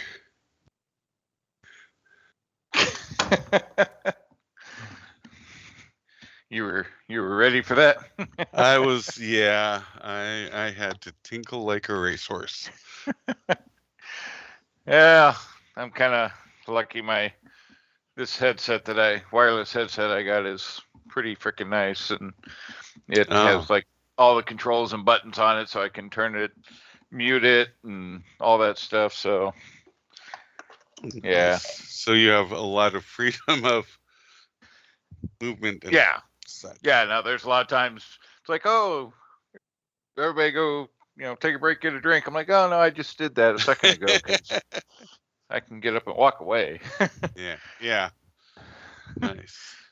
It's So- I tell you, it's a good deal. I got it off of Amazon. It's the Rocat ELO 7.1 Air. It was like right at $100, I think. Oh, that's not bad. And it's got like a really long battery life. It's very comfortable. It's muted. Got like noise canceling. It's I've been very happy and very impressed with it so far. Very cool. I will have to So. look into that. Yeah. Thank you. Yeah. Also, it looks like I'm not going to be able. I can't take every Saturday gaming. I think you had mentioned about the Star Wars game needing a person. Oh yeah. Yeah, I just I can't do that, unfortunately. All right. Well, bummer. Yeah. Yeah. It's a fun group that we have on that one. I would love to. It's just weekends are precious to my wife, so. Yeah. See, I'm single, so Yeah. Or should say divorce, but Well, but yeah. I mean, they're equivalent. Yeah. So, Hey. But But so I don't know why I'm sucking up to this guy. I just am trying to provide distraction or whatever, no, yeah, we need all that, or work on his distraction guilt. works and, wherever we can get it, kind of throw objectives off of what we're here for.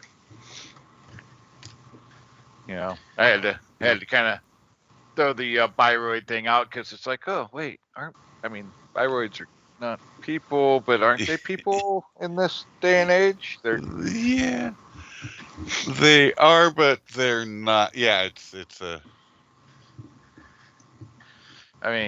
They're subhuman, but they're still kind of given some respect, I think. I had to kind of confirm with Jim, but Well, by some people, I think it is. yeah, it's a very polarized issue between the Biroids, the clones, nobody can really agree on it.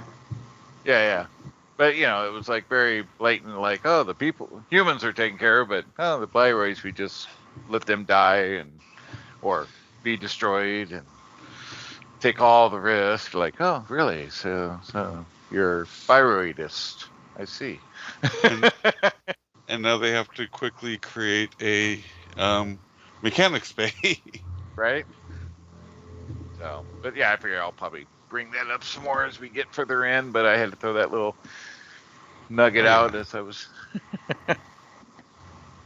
Well, hopefully now that you can get into the system, we might really be able to get what we're here for. Yeah. Hopefully. Because unfortunately, I've changed to wanting this to end peacefully so that I can get my gun back. Well, you're the better shooter, so at some point if shit hits the fan, I'll give you the gun that I do have because you'll be the better shooter anyway. So. Yeah, but still, it's not gold-plated now, is it? No, what? No, but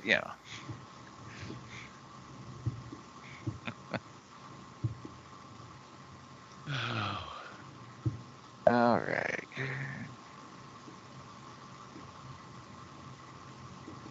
Looking up some of my. Let's see, where is it? Looking up some of my cyber stuff here. Ah, there it is.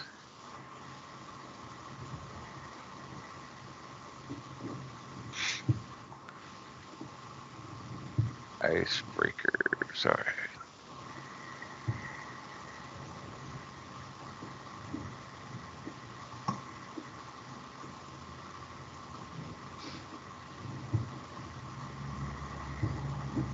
Also, please let me know if I'm overstepping or I'm ruining somebody's plans by opening my big fat mouth. Well, we don't know the plan, so do what you feel's right. It's part of what it is. We're kind of at the winging it stage. Right now, we're just trying to get. We just need the. We either need to get to the basement, or if Meister can get the info here, that's the biggest thing right there. I've got a second. I've got a trick up my sleeve, possibly if Meister can't do it from here. Now Or I all could your just get us secrets. caught and thrown out. Maybe, I don't know. One or the other. Now I've been listening in Okay. on your secrets. Yeah, we know. Figured you had to be there at some point listening. Yeah, you You have don't really- 12% of a plan. That's where I came in. You don't really have a dog, do you? That's just a recording, so you can say, "Okay, we're taking a break now. Talk amongst yourselves." Right? Quickly log in to listen to what's going on while I'm offline. Exactly. So you guys basically, you get that montage of him talking about how important he is and showing pictures, and then you get the collective yawn from you guys as he's basically, finished his spiel, and he says, but please tell me more about what the nature of this fluff piece will be. Well, I mean, in the biz, we don't really like to think of it as a fluff piece. We like to think of it as human interest. See, Oh, I like we'd like to, make sure that the people who are working real hard and keeping things running, we want to make sure that they don't get brought down by baseless allegations of this, that, and the other. I mean, corporations are so often targets for these sorts of things. As I'm sure I don't need to tell you.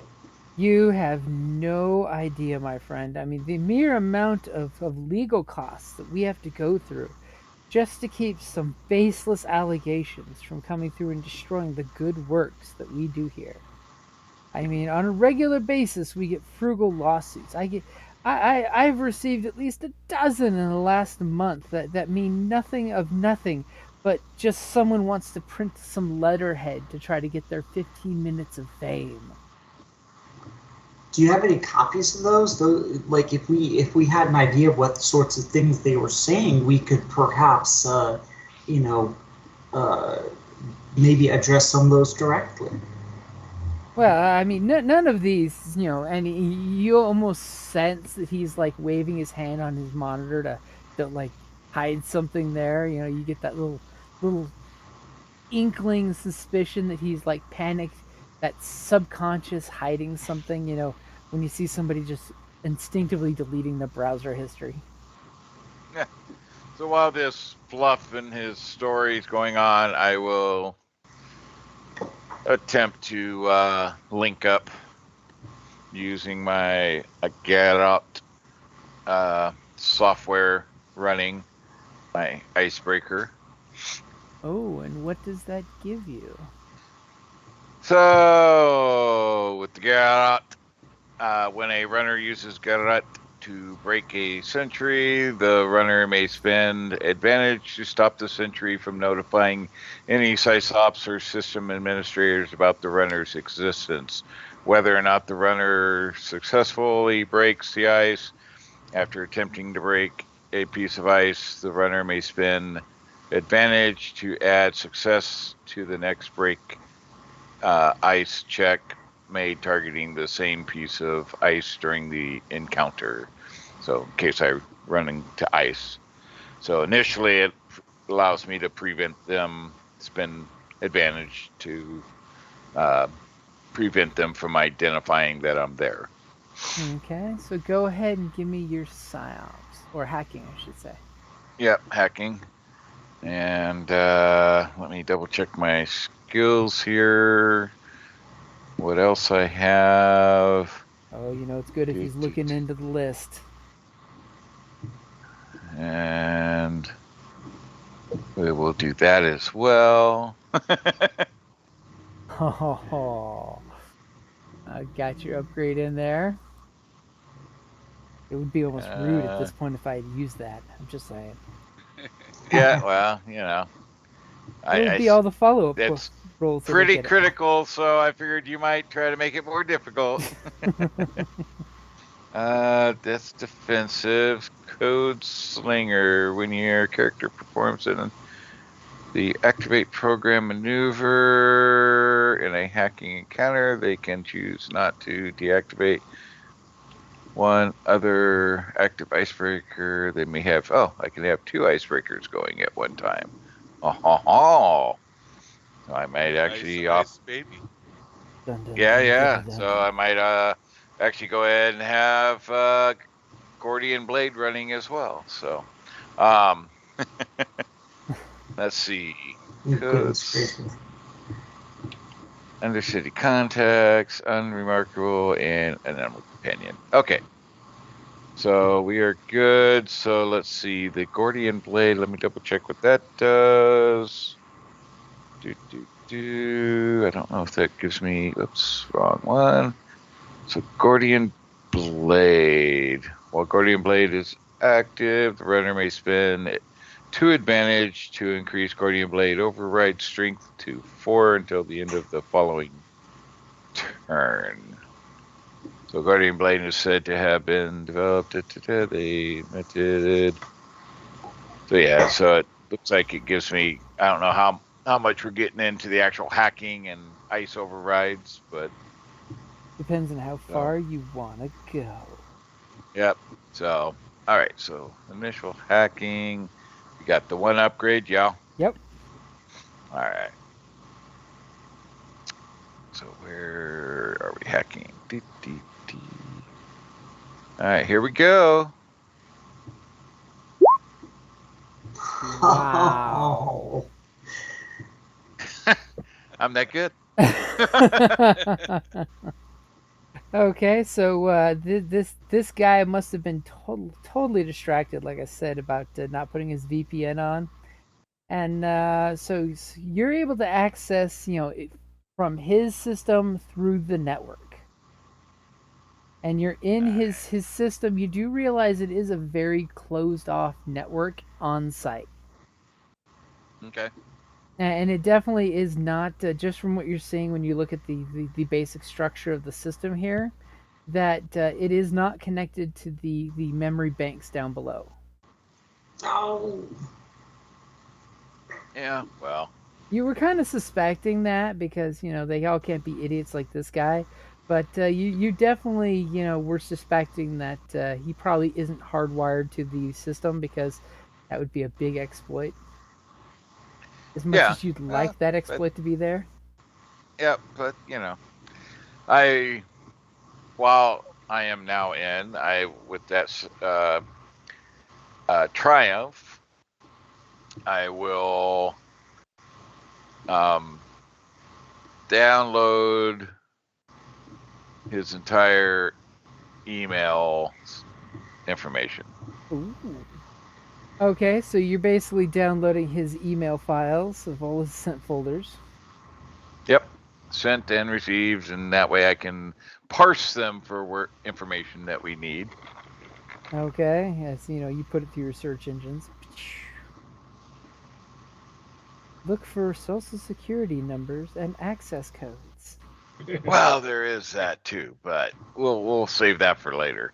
But right now, I'm looking for any discussions around scheduling, timing,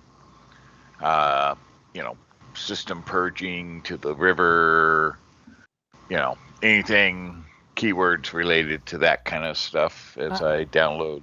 I will give you, as the conversations happening in the background, and you're barely paying attention to at this point because you're kind of like in your head in more ways than one.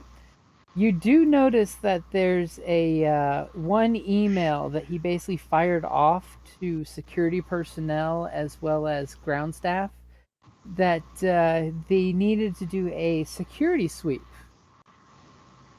of the evening night shift and adjacent river biopark, basically where they have the natural area that they put up with, chemical resistant plants because it totally makes it look like a nice garden. At the appropriate time that you believe that the next dumping will be. That he basically requested to have a on-site evacuation test. So there would be it simulates as if there was some kind of chemical accident that everyone needs to evacuate. Okay. And it's literally for a 20-minute window that overlaps with everything else you've got with everybody else. All the information you've been data dumping and combining totally screams that it's basically him saying, I want everybody gone so I can do this shit and not be seen by nobody. Because loose lips sink ships. Okay. Yeah, so we'll kind of swipe that into the folder with the other information. Because he totally cares about his employees. Oh, of course. Does Except that for the count as bioroids. The other 5% we need. The other 5%, you still would. This basically would tell you when you need to be peeking to see it. Yeah. Okay. And any emails about quote killing a quote story unquote, i.e. reporter, i.e. Somebody who got a little closer to the truth that he needed to put away? Nothing seems to pop in that regard. Okay. You do notice that there's a few emails that this guy definitely doesn't scream top management, because you see him getting a lot of messages of how to handle situations, how to deal with anything that's going on, in different regards. So you might have a feeling if someone made that call, it's higher up than him. Okay. So the other thing I would screen for is any kind of access codes for down below. You have a Triumph. What would you like to use that for? See how I baited into that? I like that. That's a good opening you gave me. Yeah, any kind of like, where he's kept a document or anything that, might have access codes for down at the lower levels or anything. Is that what you'd like to use your Triumph for? Sure. Yep. So your Triumph says, yes, one does exist. It's a really old email from the head of security, who seems to be like giving him a slightly berating of don't lose this password. And here is the password, and he gives you the 1, 2, 3, 4, 5. A, Sweet. B, C, is the password. Sweet. Do not lose this one. Sweet. As I kind of get that, I kind of stretch and kind of give a nod. So then I'll take that nod and I'll say, okay, well, we've had a chance to see your office. We've talked a bit. We've got lots of great information. How about we go down and see a little more of the facility? Personally, Jessica and I were dying to see this elevator. I mean, these guys they get all funny about being hoity-toity about executive elevators. I, for one, want to see it. Can they take the other elevator, meet us down, and we'll take the executive one? As he kind of like gives you guys the look of like, well, we should stay together. I mean, I would hate for you to be belittled and feel like you've been left out. I mean, I after all am under strict orders to make sure to stay with you guys at all times. Not that, and he kind of like does the backpedal of the, not that I have a reason to stay with you at all times, but of course you understand, I want to be a good host. You sure? I mean, we're only going down 2 flights. I just, I know how they feel about executive elevators, I guess. Who knew? This is very true. I mean, but I don't know if we, we have the ability to give you an all-access pass, if you know what I mean. I just want to take a drop a deuce in their executive bathroom, but just to leave my mark. But that's besides the point. I mean, DNA evidence, man. DNA evidence. you could send a security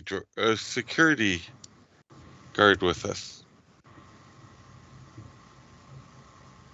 Because he kind of like gives you the look of his, he's starting to get the hint of suspicion.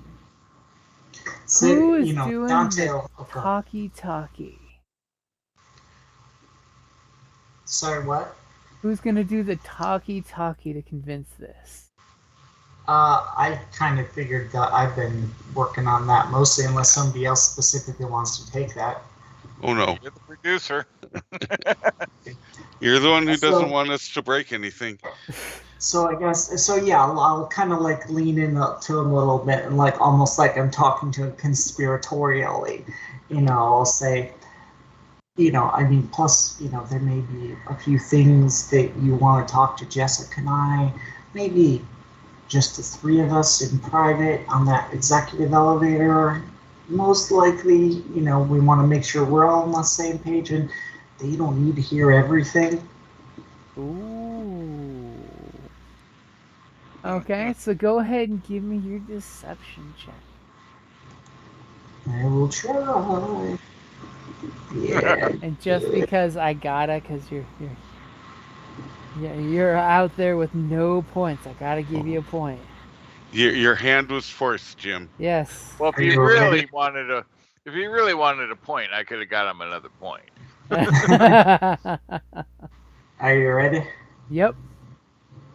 Come on, big money. Ooh. Oh, terrible, Yeah. horrible things. As you Man. know, he just looks at you and he's just like, I'd really like to. I mean, I'm all about helping the press in any way I can. He makes kind of a flirty face that I just want to do as much as I can. But I mean, if you really want to discuss these things, we can always do it off-site at a different time. And at that point, Dante, all of a sudden you realize the flirty face he's making is not to your reporter friend. Uh-oh. But Ooh, directing it directly to you. Dante's got his groove back. Huh. As Okay, he so- throws out there the quid pro quo.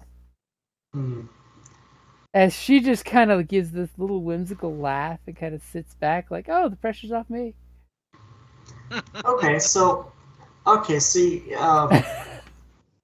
can I let me just can I use this to can I use this to my advantage in some way? Like if I kind of just rest my hand casually against his shoulder and say, yeah, after we're done with this, we'll set that up, and then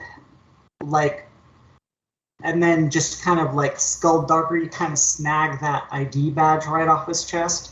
Oh shit. Okay. Wow. So Can I use that to that to be a distraction to him? I would like to say yes, but the problem is that despair is he sees Right. that look on your face when you realize he's hitting on you. And it may or may not be the way you swing, but there's some definite facial reactions to it that you zig when you should have zagged with facial expressions. Oh, I get it. Okay. Probably when she snickered and laughed, you reacted in such a way that this guy got the message that you're not that into him in that regard, and he immediately retracts, like physically retracts, Oh, never mind then. because you failed and a despair. But what would you like for your advantage?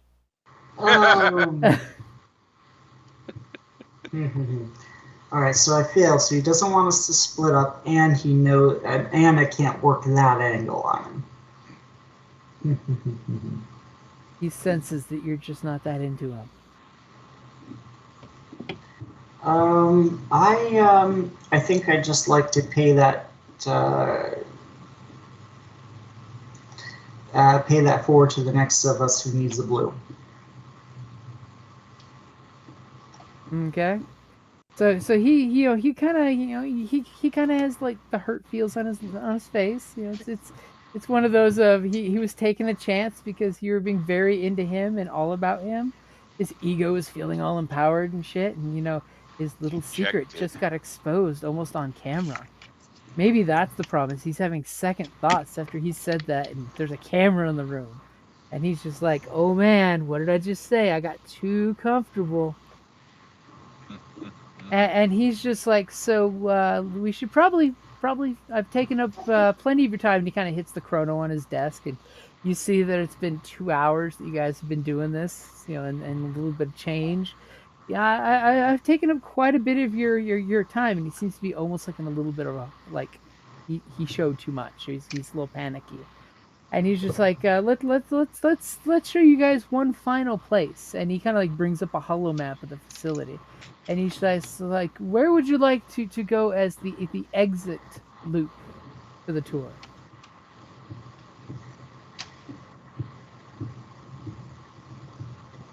As this little hollow of the facility conveniently you notice does not show the pump house that you really like to go to. I just want to throw that one out there. It's interesting. That is like not even on the hollow map. I'll just ask him off the top of my head. Where's your largest concentration of human workers work in this plant? Well, that would be mostly in the overseer's chamber. The overseers. That's where we have our managers and our overseers that keep track of things, as well as monitoring our Bioroid employees. Oh, okay. Would you like to go down to level 1 to see that? I did receive an update that it is safe to go down to level 1. I wanted to make sure there's no contaminants. As you understand. Yeah, that's the sub-basement that we've been wanting to go to all along. That's the first one, not the second one that you really want to get to. Wait, the second one was with the archives? The second one is the archives. The first one is where they've got the stuff that they didn't want you to see because that's where the bioroids are basically kept, where they go to recharge and replenish. Oh, yeah, the Bioroids, but not earlier. They were just a few minutes ago employees. So they go from equipment to employees back to equipment.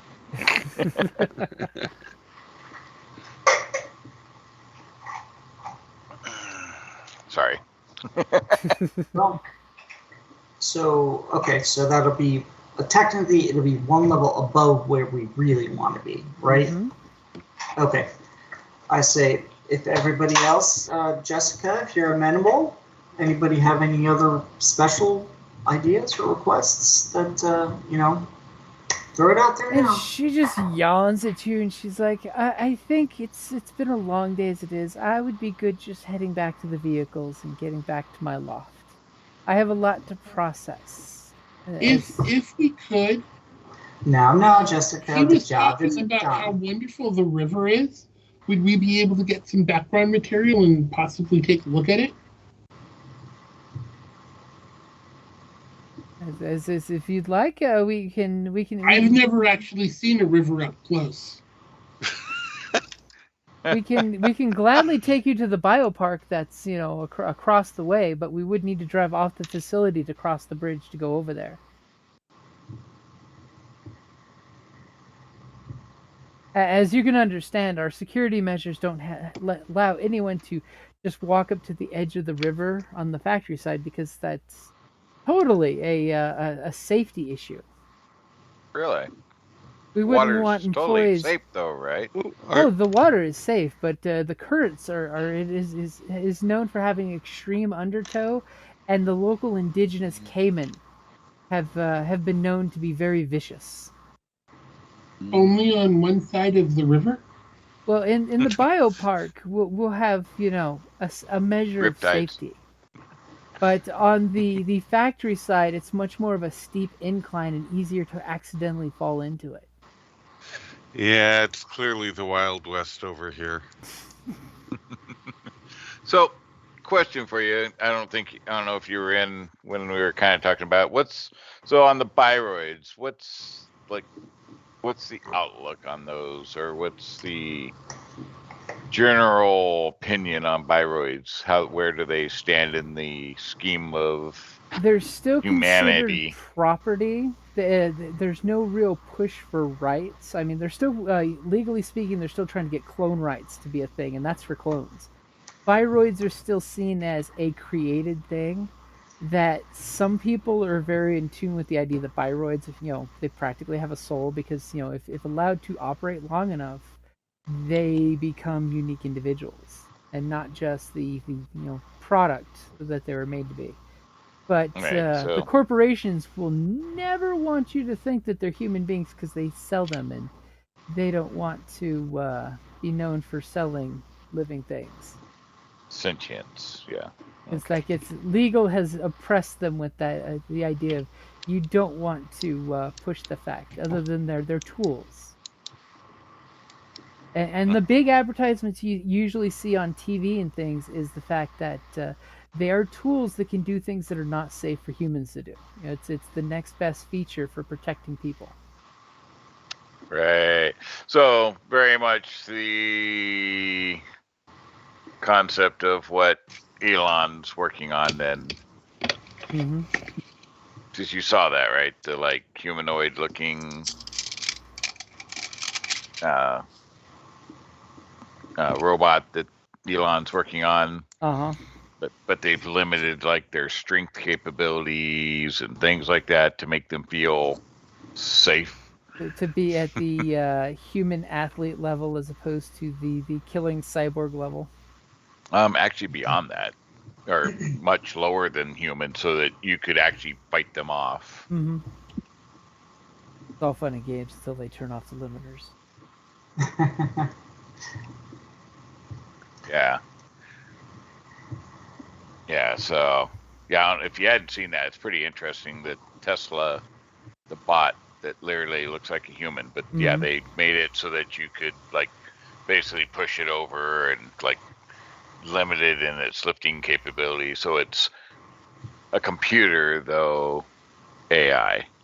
And in this world, they are programmed that they have to protect humans in danger. So it's totally like in the movie iRobot, where you see the droids coming to Will Smith's protection when the rogue ones that don't follow the 3 rules attack.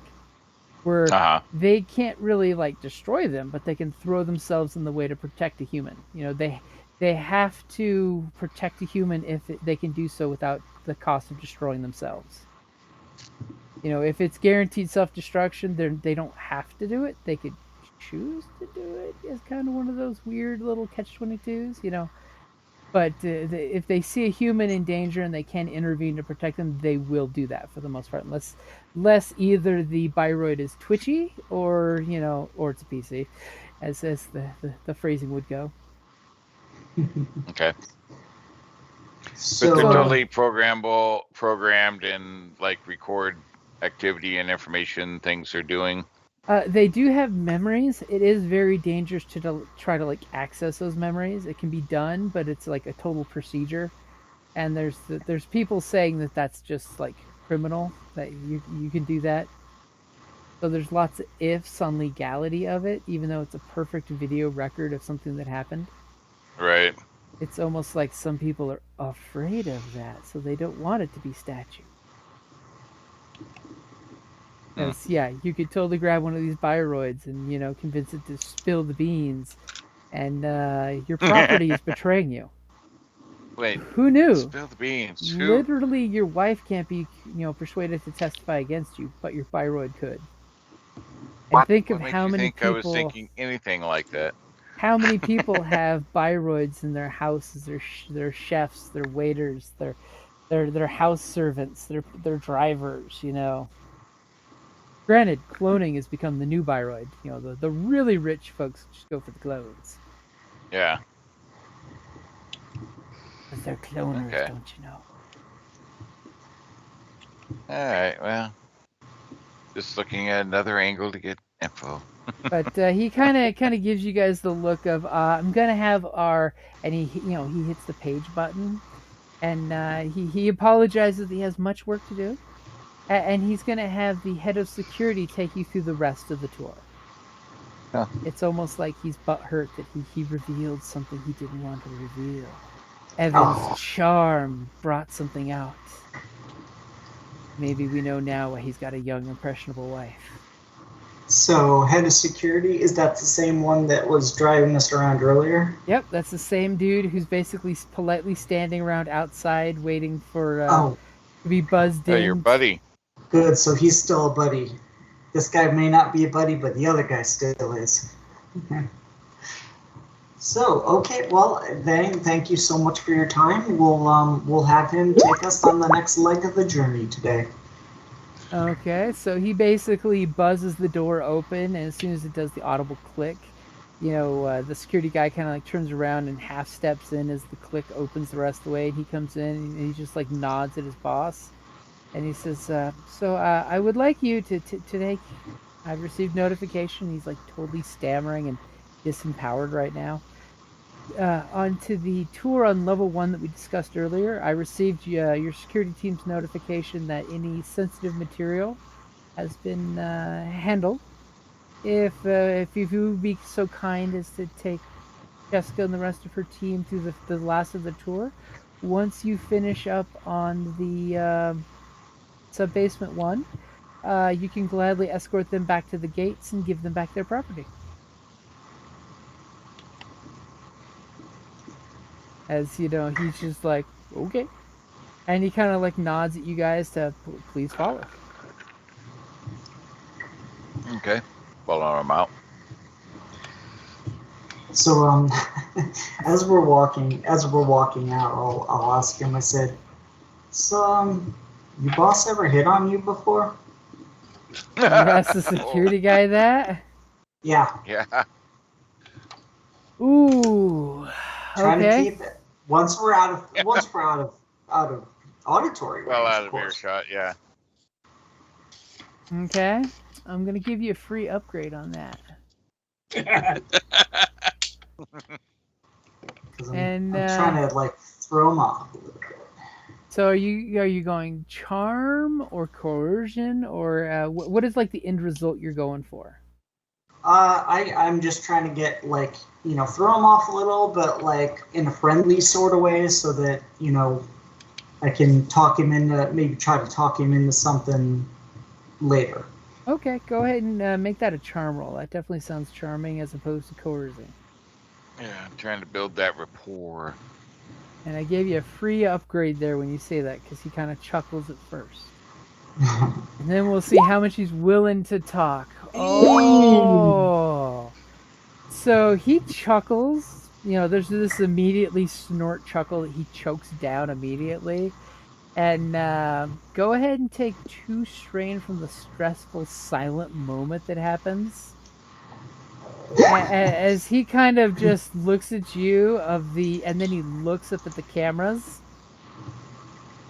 and just kind of politely nods, his face very low to the ground, almost like he's avoiding his face in the cameras, and waves the general direction that the lifts are, and he says, please head to the lifts as VIPs. What would you like for that triumph, by the way? Well, what I'd like for the triumph is that I'm going to, when we get into the elevator, I'm going to say, your boss kind of pawned us off on this and that, but and he got a little flustered and hot under the collar, so to speak. It's really sub-basement 2 we want to go to, not sub-basement 1. And he basically gives you that pause, like he's wanting to know why, Do you have any plausible reason? He's giving you the benefit of the doubt. Oh yeah, I mean, of course. You know, again, like I said, he got a little flustered. But yeah, we were gonna do. You know, he gave us a couple pieces of information that he was gonna allow us to fact check. Oh, okay. So you're going for the deception. Sure, why not? I Okay, guess and so. since you have a big damn triumph, I will give you an upgrade on that. Big damn And triumph. another one of And those. okay. So as you try to throw the insider hit on me comment, you followed up quickly with the whole he hit on me because he's giving us some good inside information. So let's see how effectively your deception of sure your executive says let us go to the secret sub basement. Yeah, okay, why not? So you got 2 upgrades in there? Yep. Nice, let's do this. Wasn't As you all are hearing him lie Oh, through thank his goodness. teeth.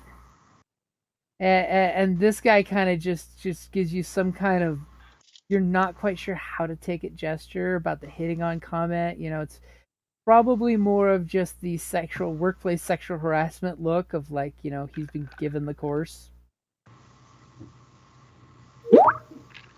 As you know, he's just giving you this look like that's unprofessional.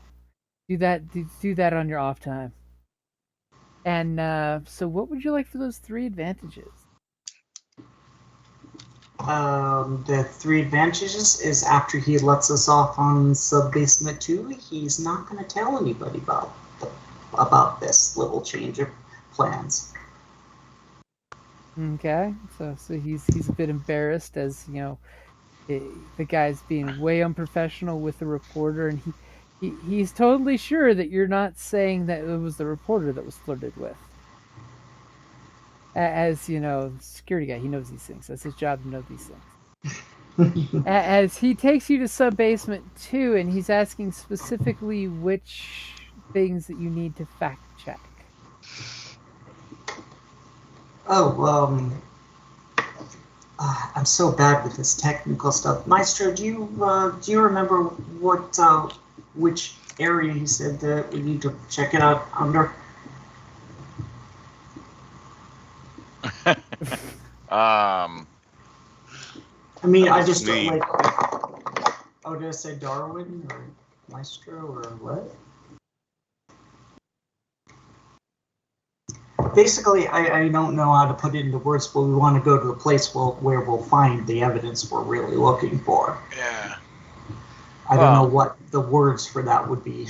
yeah. I don't know. It's just, yeah. It's like, yeah, we're just wanting to make sure we can put the best foot forward for the company and show them, you know, the full facility and how well you take care of everything and everybody to protect the safety. Okay, and you caught him at like the right moment, and the right day, with the right words, and he's just like, okay, and kind of you know he does the whole follow me. Just remember, at all times, keep your hands where I can see them. Please don't get clear near any of the equipment. Standard tech protocol. Please don't drink or bring food. And he points to a sign that says no food or drink. And he basically takes you down to the computer core. And you see this server room is massive. It's like a 40-foot by 150-foot distance of just massive computers.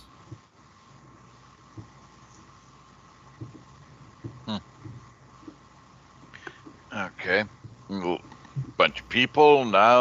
Or... You see a couple bioroids working away, and these are like old school bioroids, the very mechanical looking ones. You know, they have very little fluff, you know, as opposed to cosmetics.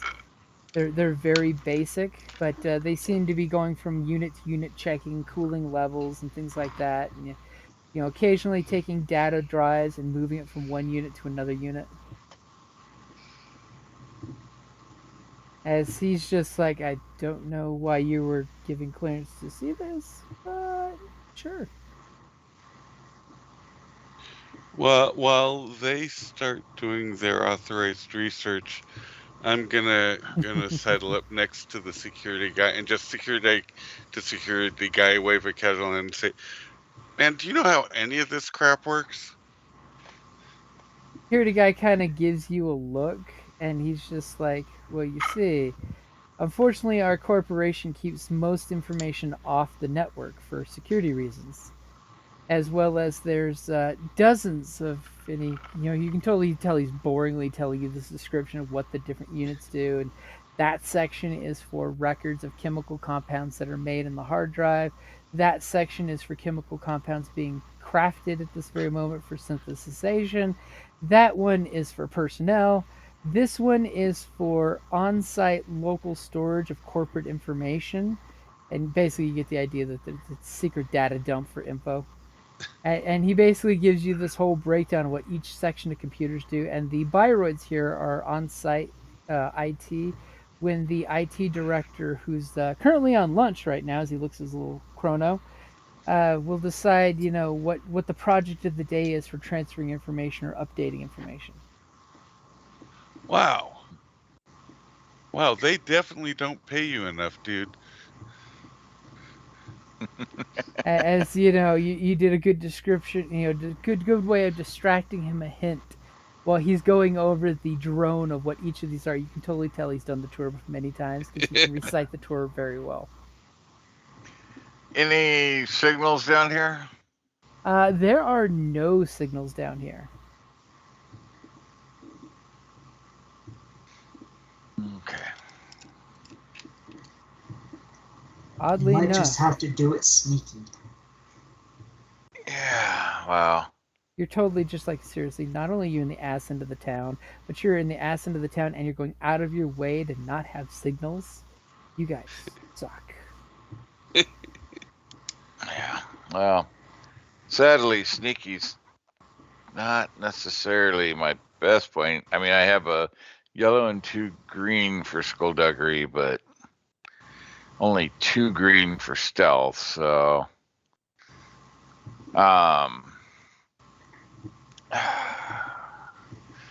so perusing I got the you place. here. I got you here. Well, being here and being able to access are 2 different things, and there's a couple ways we can go about it that I can see, but so based on the information you said, what I'm seeing, obviously what I'm seeing, it looks like I would need to ensure I get the right information, I would have to hook into one of the consoles. That would be a deep dive. That wouldn't just be like a quickie. Right. But I mean, I'm going to have to physically either access or link with a console. And conveniently, the consoles have those nice connector cables that you just need to click into the back of your head. Yeah. Totally nonchalant. Yeah, I just go stand by one, kind of stretch, and you're authorized to fact check, I thought. I don't think fact check means going into their computer files. How else are Unless you you going to check the facts? I mean, just looking at them?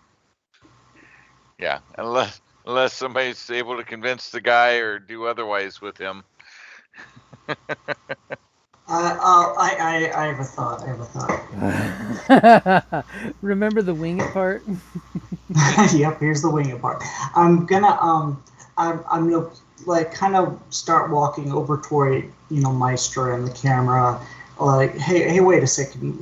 Let me take a look at that camera. I think we got something funky with it. As I walk past, I'm gonna whisper to Jessica, "Don't let him get lonely," and then I'll keep walking over to Maestro, and then I'll start kind of like fiddling with the drone and kind of changing angles, like moving around it. And then could I try like a sleight of hand to put the wire in the back of his head or wherever it goes? How good are you with computers? Oh, I'm not computers. I just I thought there was like an obvious port that you port into. Oh yeah, there is if you know computers. Oh, well, then I don't. Never mind. I If thought you it would have be something no rigs and obvious, like computers, I on don't button. think you'd know how to do it safely. Oh, then never Well, mind. And Forget I don't about know it. that I'd just be around going, "Hey, here's my port. Plug in anytime you want." Well, if I mean, we're I buddies, but I don't know that we're that close. There's All right, buddies, all right. and then there's port buddies. well, fine. There's that one time in Vegas, and it's supposed to stay in Vegas. All right. So as I'm fiddling with the droid, I'm kind of speaking in undertone, like, "What do you need?" I mean, yeah, it's like I just kind of send him a signal. It's like I need to physically link via his visor. I mean, it's not difficult. It's just like taking a USB port and plugging it in the back of his head. But if you're not a computers person, it's like watching someone's grandparent try to plug in their computer. Well, and knowing where exactly my plug is, it's not like I go around going, "Hey, just in case, here it is." It's Big kind glowing circle. This is my jack. of fucking kind of personal. I mean, my picture is very much how I go around. I mean, I'm All right. hooded and covered, but I mean, I need like major distraction as Like, I "Hey, walk buddy." around terminal and kind of look around at terminals, but. I know this sounds weird, but I just got hit on by a rich guy upstairs, so I want to try jacking another dude that's like a bro first. Yeah, let me plug into your port now. Hey, I didn't know it was a thing. Come on. See, that's the thing. You don't know computers, you don't know how personal and intimate it is. Yeah, especially when they're part of you and in your body. I mean, he I does. always He doesn't think just. of computers as intimate. He doesn't just port anything into his jack. I mean, you know what they Yeah. say. Every time you jack into something, you're jacking into everyone that jack is jacked into. Yeah. Well, I'll try to be more respectful of your feelings in the future. But yeah, I just need the distraction. I can put it there in a heartbeat, but because I can self-gratify easily, quickly. You hear the click of the port being jacked into, and then I'll say, okay then, distraction. I'm gonna kind of like go over to where the security guard is, and I'm gonna kind of like look as if I'm like sizing up different good angles, and I'm gonna pick an angle that's just like would turn him so that Maestro would be just out of sight, and I say, "This is perfect. This is it right here." Jessica, grab grab those the script we or the questions we wrote up for employees. Would you? I'm sorry, I jumped in the gun here. Would you mind if she asks you a couple of questions? and she kind of looks at you, and you get the sense that the relationship is thin, but she's gonna do it, and she's just like, she gives you the look of you owe me big, And I and move the camera right in on the two.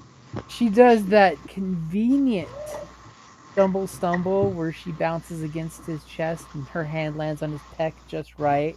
It's that classic damsel in distress move that you've seen her probably feign it once or twice before on camera to get somebody warmed up to talking.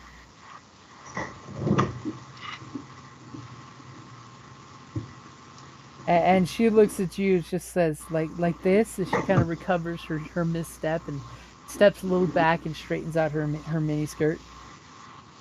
Yeah, and try to get like this angle over here, maybe turning him even just a little more away from Maestro.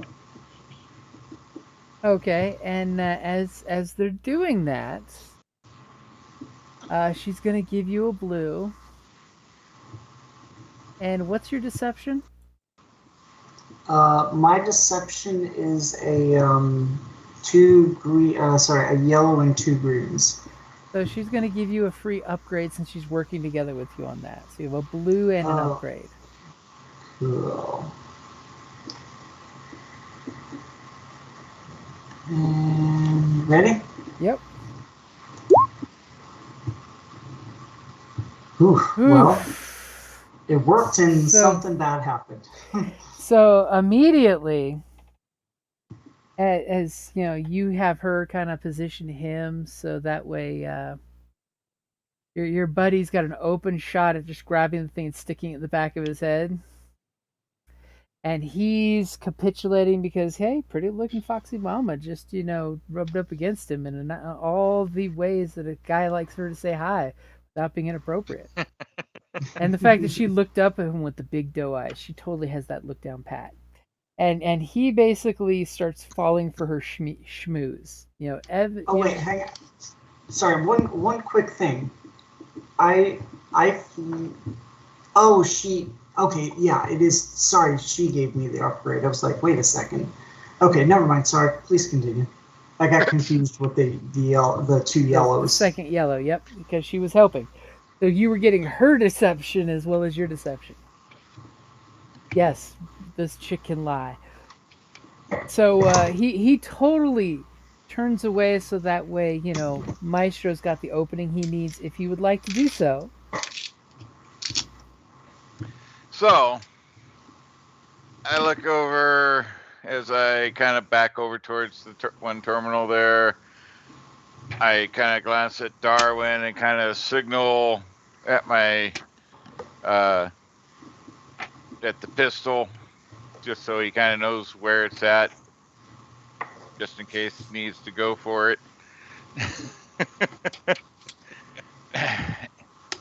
And I will casually reach over and, with myself facing the guy, jack in. Click. And the second you do, of course, in your mind's eye, all of a sudden there's the ones and zeros of the server kind of oppressively pouncing on you as there's just mountains of data that it feels like the sand is pouring down on top of you. You have to pull yourself up to find a stable purchase. Just as you're downloading into the server, the rest of you guys hear over the intercom system here, Officer 4177, this is AI Control. Why do you have unregistered guests in our server? This action is prohibited on all levels. Please give the security verification. And he kind of looks at her, and he's got this look of, oh fuck. As you definitely get the whole 2010, there's an AI voice responding to you guys being down here, and probably the AI's brain.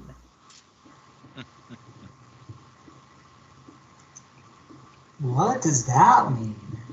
As he just kind of immediately puts his hands up and rubs the bridge of his nose in that grimace face, that exasperated look that we've all done at least once.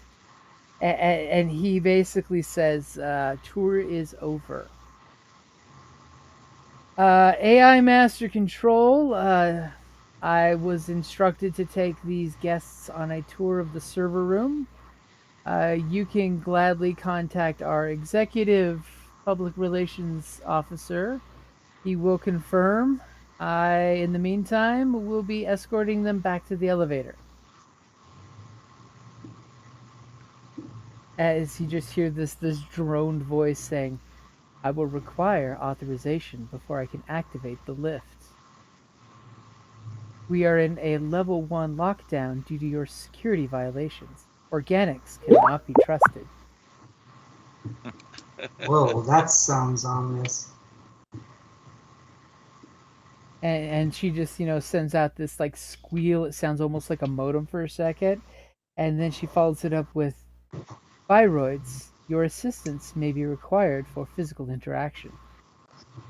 Please wrap up whatever duties you're doing. And you just see it's almost Borg-like, where they just finish what they're doing, put the work aside, and then kind of ominously stare through you guys like statues that are looking in your general direction. It's creepy because they're not moving at all. Oh, Meister, you got security codes from the guy upstairs, didn't you? Mm-hmm. Nice. I'm just I don't know waiting if that'll help with this or not, but I'm just And- waiting for opportunity. And well, that's all happening in the real world. In the cyber world, go ahead and give me a hacking. Yep. All right. Whoops. Wrong thing. Did you flip before I could get back over to where I needed to be? I was going for a 2. I almost made it. I unfortunately enlarged the wrong thing. I enlarged the That's what she said. Skype, not this, so I couldn't get to it quick enough. Or should I say that's what Dante said? Wah, wah, wah. Wah, wah, wah. All right. Well, hell. All right. So it's all right. We got this. We're okay. What's the worst that happens? A shrink ray pops out and puts you into the matrix. Yeah. Nice. Oh wait, that's Tron. You right? First awesome cyberpunk movie of its generation. Yep. Even All Bit right. would Are we say ready? yes. Yep. All right. Here we go. Fuck. Wow. Okay. So you kind of use some basic admin password stuff to get into their system, and you get the big, hairy, scary access denied. And there seems to be like a weird omni cyber presence voice repeating the access denied. It's kind of creepy. Super creepy. But you have 2 advantage and a big damn triumph. Well, so that's intriguing. It's interesting. What you want to happen Well- failed, but something else happened. Yeah, because I'm trying to see how that would work. So I guess yes, we had the despair that I guess detected the hookup, even though I would have had, like I said, basically the Garrett running, which would have prevented, but them detecting me. But Well, guess well with the remember, the 40 despair is actually because the AI is now aware of intruders' presence. That's what the despair was for. right. So, but like with the Garrett, that gives me like ability to cut through the ice. So maybe with the Triumph, though the computer detected the access or the organic, I was still able to get to a file that had information of interest for Okay, us. so you basically managed to do a file snatch and grab while you were, piddling with the access. Yeah. Okay, and what kind of files were you looking to grab out of the buffer? Well, basically files related to the pumping system and that, and scheduling for the river. Anything related to what's being pumped and timing on the pumping. Okay, so for that triumph, I will give that triumph and the 2 advantages. I will give that to you. Okay. So basically that 5% we were looking for.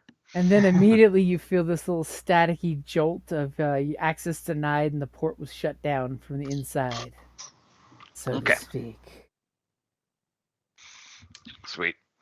So yeah. Just as you kind of like roll your eyes back from web surfing to hearing the guy saying, "Okay, tour's over."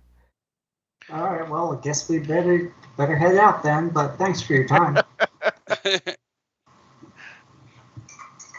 As poor Maestro's got a couple hairs standing on end. I Yeah. hate it when the computer kicks me out. Wasn't as painful as it could have been, but it's okay. We're good. And At that was least it- going to be the best interview yet. At least it didn't burn you out. Right. Okay, so he takes you guys back to the lift, and you guys are pleasantly escorted by Biroids that are just kind of walking behind you and they've got that super creepy. Their hands are out, palms facing you guys, and they're just kind of like doing that almost like we've seen priests politely push people out. How they just make a human wall and just kind of walk towards the lifts, clearly indicating to y'all that it's time to go.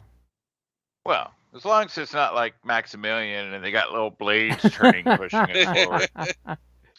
Somebody gutted the blender to make some cool hand-to-hand weapons. I'm not, Yeah. I'm not We say arguing. no. We can go.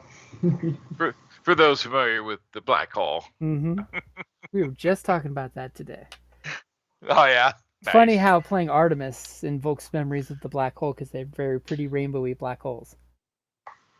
Oh, I was gonna say, how does it Star Trek go to black hole? But Because in Artemis, they actually have black holes in the game, and you can sucker enemies and space dragons to going into the black holes. ah, Oh no. okay. And if you shoot a missile across a black hole, it does not make it through. It gets arced True. by the gravity. You literally see the gravity arc the missile into it, and it swirls down like a toilet.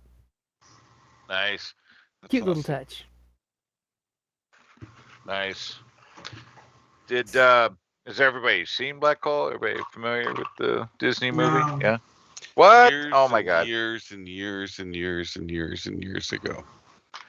Oh my gosh. Let's put it this way: my maternal grandfather looked just like Captain Nemo in Black Hole. Where he's got the Oh, crazy, really? his hair crazied out. He looked just like him.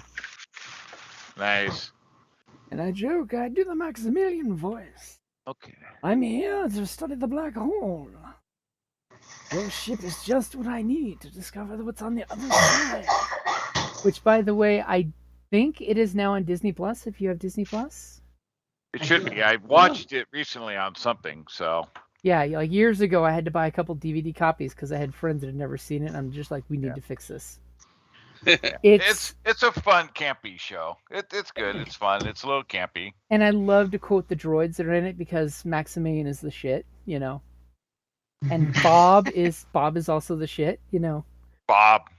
Bob. Of course, you know, David knows me and my beat up old droids in Star Wars. They're totally Yep. all reminiscent of Bob. Yeah. See, the problem is the last time I saw it was in the theater.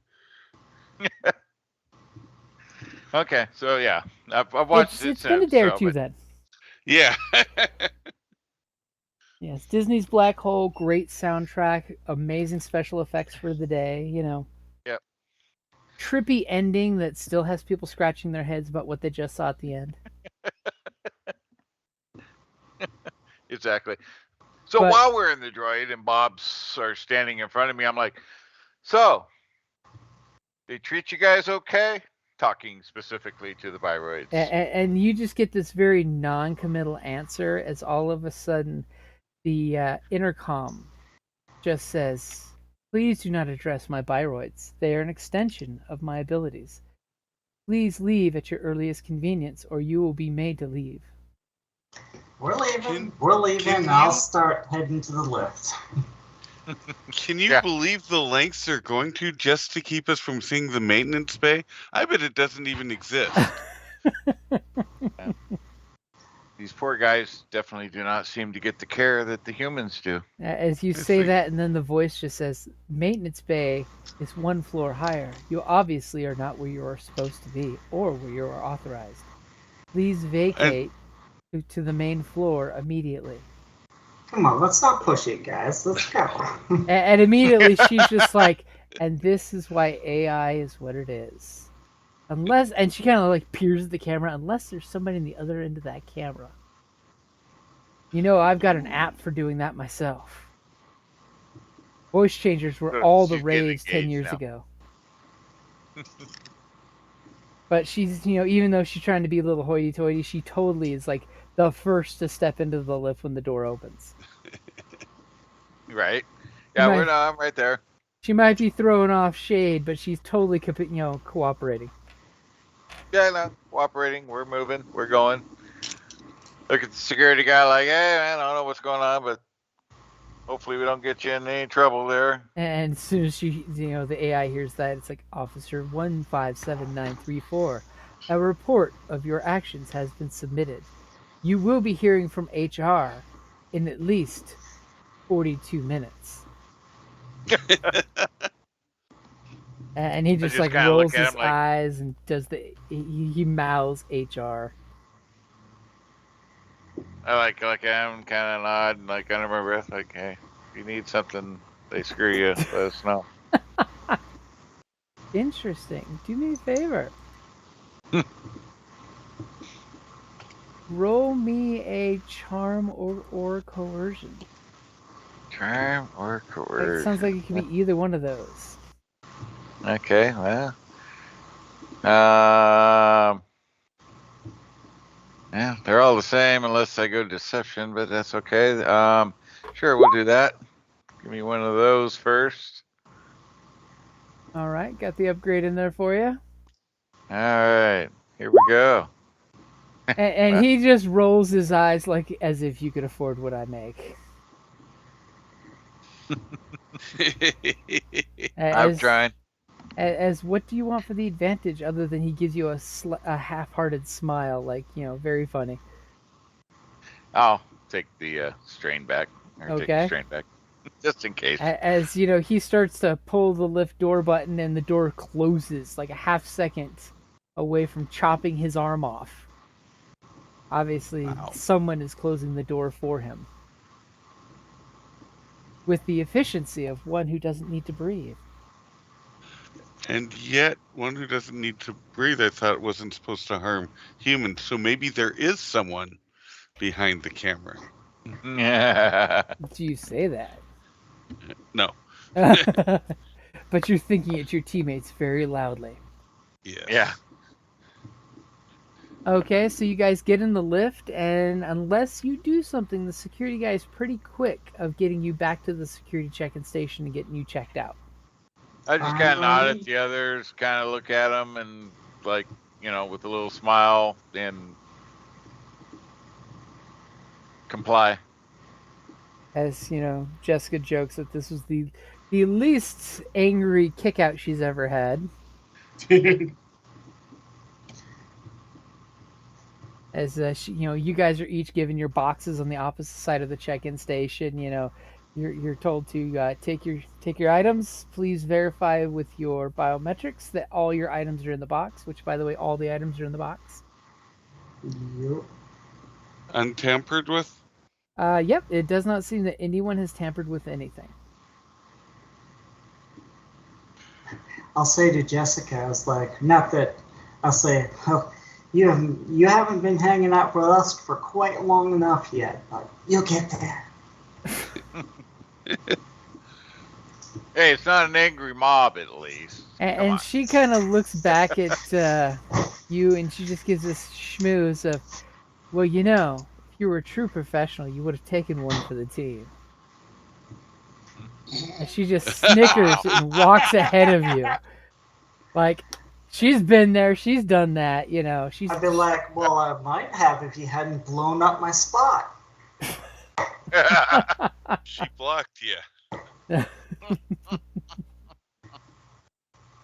and you guys come out and you're hearing the drum of the hey, chemical away, get your junk out of our water, because it doesn't really rhyme with LBJ. Today, right now. What do we want? Water. Agua. What do we want? Safe agua. What do we want? No chemicals. So once we're out, like out. Like out through the chain link. Are you back Yeah, where the all the vehicles way are out. and the protesters? Yeah, I'll take a look for, I'll look around for Esmeralda. Okay, you see one of her lieutenants basically out there. And somebody give me a perception check as soon as I say ready. Does anybody have better than a yellow 2 greens? Somebody besides Dante, as Dante is looking for I'm your contact. Oh, I thought That's that's fine. what it was for. Nope. Yeah, you'll be able to find her lieutenant that's easily recognizable. She's actually, it's almost like she's purposely spottable. Yeah. And So she I like will. she gives you the sup look, you know, the whole chin in the air sup. Esmeralda Okay. does or the lieutenant does? Esmeralda's lieutenant, almost like she was told to Okay. wait for you. Yeah, I'll go ahead and do it, I guess, because I think I'm the next highest. So, and plus I got the camera going and stuff. So, you ready? Yep. Does he get a blue for the camera? You know what? I will give him a blue for the camera. All right. Okay, got your blue. All right. Please see the sniper. Please see the sniper. Look at that. There we go. Look at So keenly aware on your exit You're that welcome. you have the camera and it's the blue that was for the win. You clearly yeah. see that since you guys went in 2 hours ago, the situation has kind of changed. You know, the protesters have gotten closer to the fence lines. You know, you can clearly see like people have engaged with the fence line, and the number of security guys have doubled. And you do Wow. clearly see that some of them have been equipped with stun weapons and riot suppression style weapons, basically tear gas guns. Okay, this is a good time for us to That get they out were here. not equipped with before, and you see many of them putting their hand to their ear on their helmets, listening to messages.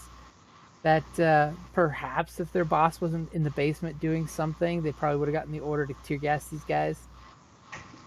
Okay, so given since I see her lieutenant, I'll nod to her and kind of like make a "where is she" kind of gesture. And she just gives you the nod of like, let's go.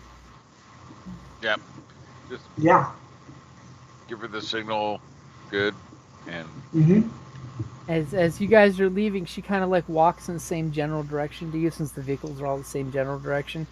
And she's just like, Esmeralda wanted me to tell you that some of our people had to split. There were threats of the police coming out, so some of us with records had to take off. Did you get what you need to Including get? her, I say. We got what we need. We wanted to meet up with her to go over it. She's back. She's back home. If you want to meet her out there. Yeah, we'll head over immediately. And then she looks at Jessica and she's like, "You want me to cut this bitch now?" And Jessica kind of gets a little closer to you, Dante. starts reaching for all the little shit she has on her I'll, body. Jesus Christ. I'll say to Jessica, I say, well, you did your part. I can't ask for any more than that. If we, if we don't hear from you, you won't hear from us. And she just kind of sticks her hand out, saying, "Can I have my pad back so I can call me a ride?" Did I have that, or did Maestro have that? I believe Maestro had that still. Yeah. So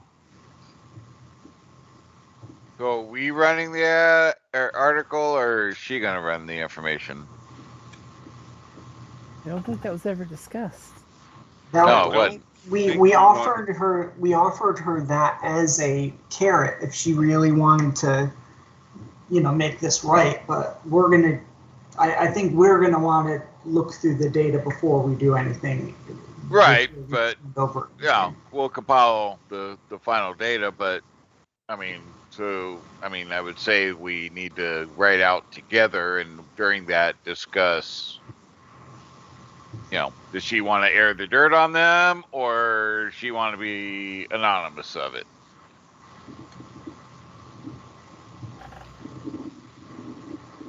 Well, So the appearance is we all came together, so we need to at least drive down the block a few streets before. Maestro does have a point. You are still in cameras. Yeah. And are you telling the protesters to split up, or because they're basically going to keep protesting until somebody says for them to stop?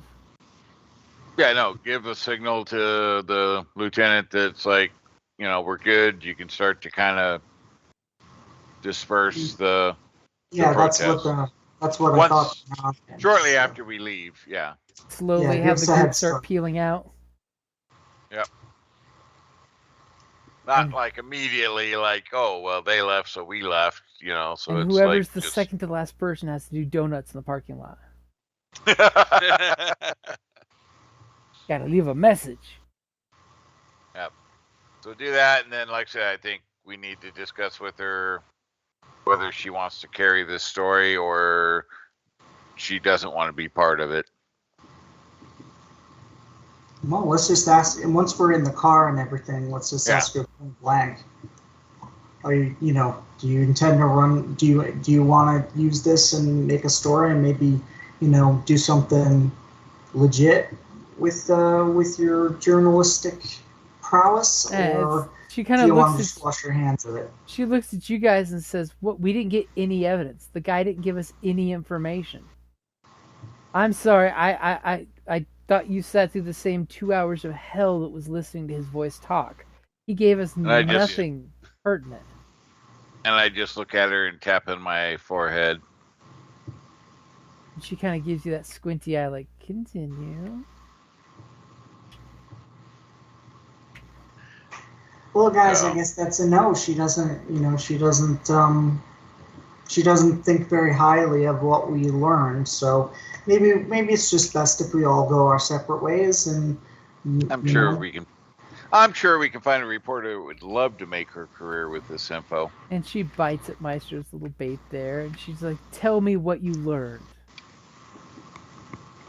As conveniently, hand ends up on your thigh somehow, and her turning towards you to get more information. She's good. So I'll give her very highlights of what I kind of can mentally compile without, doing a full, correlation of data and compiling it all together, but just basically what I know and how it all pulls together and relates from the files I received. And she's, after you give her the skinny on everything you've heard, she just does the whole, "But we need that nail in the coffin to make sure. Do you think that that's enough evidence that you have?"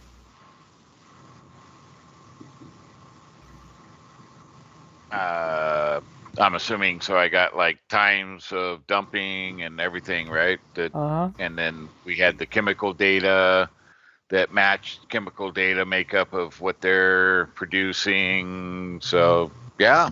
And you walk her down the path, and eventually she's Yep. like, "I'll be damned. This is a real story." But Then we got them being all fishy about, people not at the river and just, all that on top of the data points itself.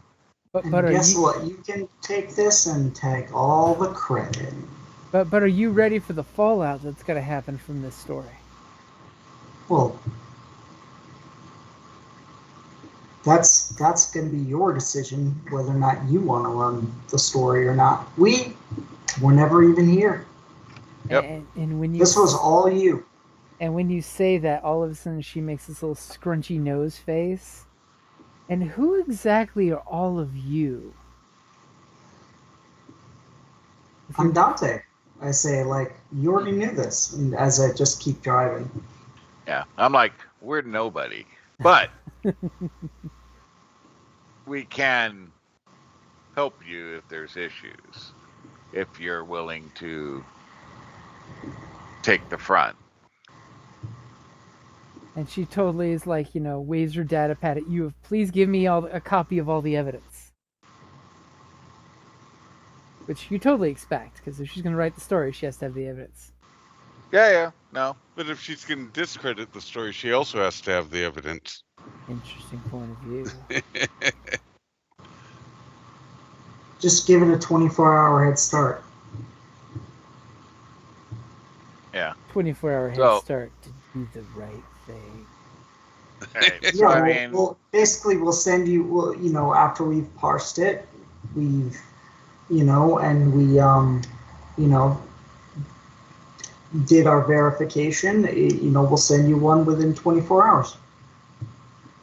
we'll put the whole case file together, just like all the photos, all the circles and arrows pointing to all the pertinent data and facts, just like Alice's Restaurant Massacre. And that's, we'll send that data as long as you're willing to run the story appropriately and not cover for them. And you definitely get the affirmative from her that Maestro. she's wanting to run the story now. Like, legit run the story. Okay. Maestro. Everybody wins. Maestro. Yeah. you probably know more about this, a little more about this than I do. But can you make sure that you're not actually associated with that data? I suggest the vice president of public relations should have been the one to access the codes. Oh yeah, no, we'll, as far as who we are, it's all her data and this random No. crew, As far as so.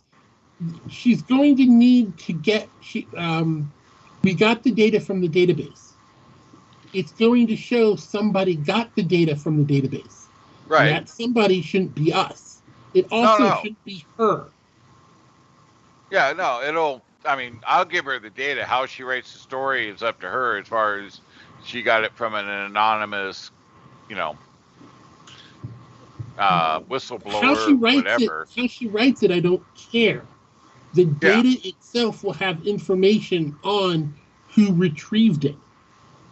Well, that's He's a Yeah, no. professional. that's Come on. that's on site, so it's too late to alter that. Oh, Yeah, And but AI is very cranky about that. yeah, no, that's not a problem because But she has 2 hours of footage to doctor to make it look like Mr. Corson gave her the data for the story. right. I mean, she did spend 2 hours in his office. Yep. And And he all did? the camera angles will be him and a few shots of her. None of us will be in those camera shots that go. A bunch of And him steepled finger accessing his shots. desktop computer. So, and if it happens to go bring up, reference some data references to Maestro, that's okay because Maestro's my deep web handle, not my name. It's not And I'm actually sure- who you are. It's what I'm you sure- are. I'm sure none of our faces got caught on the corporate security cameras because that never happens. All Well, they're over not them. gonna. Yeah, but they're not gonna show that because they don't want to show proof that somebody hacked their system or Or got just in. walked right in. Yeah, they Right. would. They would So they're only not- use that internally. Yeah, Well- they're not gonna. And to hire a kill squad. So, well, that's the name of the game. Yep. So, I'll as I'm driving, I'll arrange to have a cab at a intersection a couple blocks out from the Jaguars' territory. I'll arrange for a cab to be waiting for Jessica there, and I'll drop her there, and then go in and rendezvous at Esmeralda's. Okay, and she will gladly take that cab because she has lots of work to get working on right now. Because she has a legit story that will crush a corporation. Yep. Which So I tell her may we'll just have the revitalize data to her career. the next morning. As she tells you guys, make sure you lay low, just in case. The usual schmoozy, making it sound more exotic and dangerous than it really is. I don't want any Oh, of you you dying really before do you give me care. the information. Oh, no, never mind. You really don't. She's quite clear it's not for you, lover boy. Quite all Oh, right. boy. She's secretly into Gmods. She's been trying to hide it. That's the one. It's the big guns and the big mods. As she basically sets off on gets the cab and goes her direction, and you guys hook up with Esmeralda back at the community. What is Yep. it you guys want to talk about with Esmeralda? Well, first, first we're gonna tell you what happened and what we got, and then I'm taking you out to dinner. Whoa! Wow. Whoa! If you would like to, after all. Go ahead and give me a charm. I'm giving you a free upgrade because you did what she needed in her whole life. Oh, you know what? Why not? As he's really pumping out the machismo. You know what it is? I think While I'm at it. he may be overcompensating from the guy hitting on him earlier. Just saying. Not Once, judging. twice. I'm just saying. That's why Just he's saying. got to hit on her and invite her out, because now he's like, wait, I almost felt something. Wait, I got to confirm my manhood and like take her on a date. And he got shot down by way too many ladies in the last 24 hours. Seriously, holy crud. As she's just like, Wait, wow. That's horrible. as she just looks at you and she just kind of like, she kind of like laughs. She gives you this little giggle laugh in front of all the guys when you throw that one line out there. And she's just like, sorry, you don't have enough machismo to take care of this. And she like goes up to that lieutenant Wow. that you talked to, and she just plants one on her female lieutenant. Wow. Shucks. But if I am ever That was- looking for a boyfriend, I know who to call. And she gives you the Buddy Jesus pistol finger and winks. As That was all on. her lieutenant says, he is pretty cute. That was all on camera too, by the way. You getting all shot down. As I Maestro expect has no less. Maestro has kept the camera. It's his new best friend. I have a drone. It's mine. She didn't ask for that. She just asked for the tablet. So She did not ask for it back. No. Well, I guess this conversation is going to be all business then. Okay, so then we have a montage where you guys get to stay, and they kind of, the community takes care of you guys, especially when you say that you've got it handled and shit's gonna get better, which is the big thing that they're looking for. They don't care about legal, non-legal. They just want to make sure that shit gets better. Montage of you guys being treated to a neighborhood party, because that's pretty much how these guys roll. Pretty much, it's all about community. She's in her catered office. by the food truck. Yeah, the food truck's gonna be dropping off, aluminum trays, because that's Nice. ageless. That's totally ageless. Of food to the food to feed everybody, especially the big damn heroes. Especially when they're just like, who's your new friend? As sadly, poor Dante is seeing, his new friend, getting all the attention. It's a new face, Oh, that's okay. He's That's- a loony. They're the people say about the loonies, the things. They got the stamina and the sensitivities of Zero G. And so montage of she's in her office doing the 3-day montage of writing these stories and starts leaking out internet sneaks, a couple memes and a couple gifs of you see someone one of the corporate guys commercials where they showed them pitching a cup of water out of the river and drinking it gets replaced with a meme of someone spraying toxic green stuff out of their mouth as if they were told a joke when drinking. And it's totally really Mountain Dew, but it looks great on camera. And then slowly but surely, people who've been ignoring the situation start getting involved. The regular channels start picking up her story, which means that she's getting paid for her story and her details. You guys do follow through with providing the evidence? What's that? Do you Yes, guys we do. follow through with giving her the evidence? Oh yeah. Okay. Yeah, like I said, I get it all cut up. I get all the little circle. Like I said, I don't know if those that are familiar with Alice's Restaurant. Nobody? No? Nah. Arlo Vaguely. Guthrie? They're all Little. too young. The song? Alice's Restaurant Massacre, like 15-minute song. Oh my God. God, I'm You old. can get anything you want. Yes. Then, they go to court and the guy has like all the circle, pictures with circles and arrows and all the cop equipment and yeah. Mhm. So yeah, no, I tie it all together nice and neat with a little bow.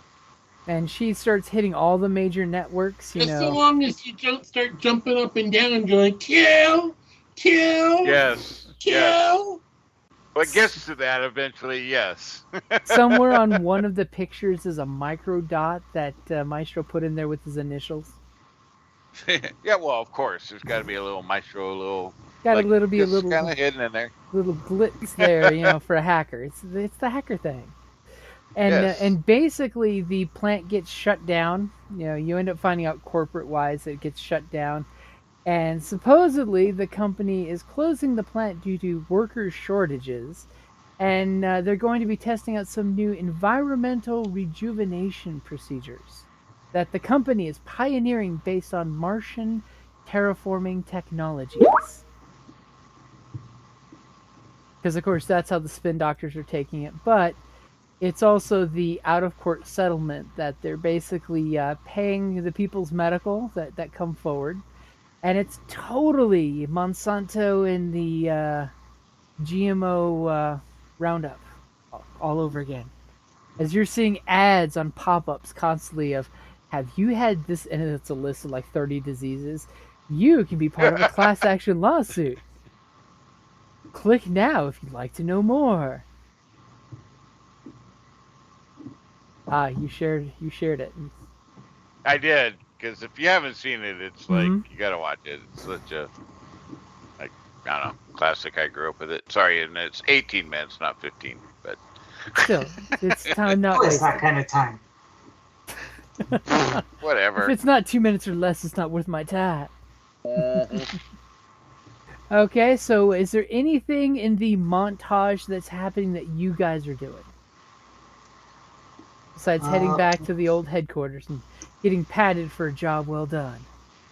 Fucking head back to the headquarters and hooking up to the fucking World Wide Web. Oh, come. You cross the right like- block and you're just like, as you see the streams of the network in front of you, the billboards that are augmented, so it's not what you're visually seeing, it's what the network is telling you as pop-up ads are on billboards. I feel so much better. That was way too long, like in and out patches of connection. Woo! You're just like, how did people live like this 100 years ago? So I'm like meditating in my way of meditating, which is like 20 sites at one time, kind of looking and watching. Checking all 482 social media posts that you missed in the last 3 hours of being disconnected. Yes. Well, shit, it was longer than that. That part of town we were in, I was half in and out. So yeah, As you're just like, it's good to be back in my network. the nerves are softening and melting. I was about ready to take a hit again. As you can say, hey, pull over, my dealer's right there. Oh no, I still got some. I mean, drugs, bad. Don't do drugs, kids. Don't Bad. do drugs. Never The use old- stuff.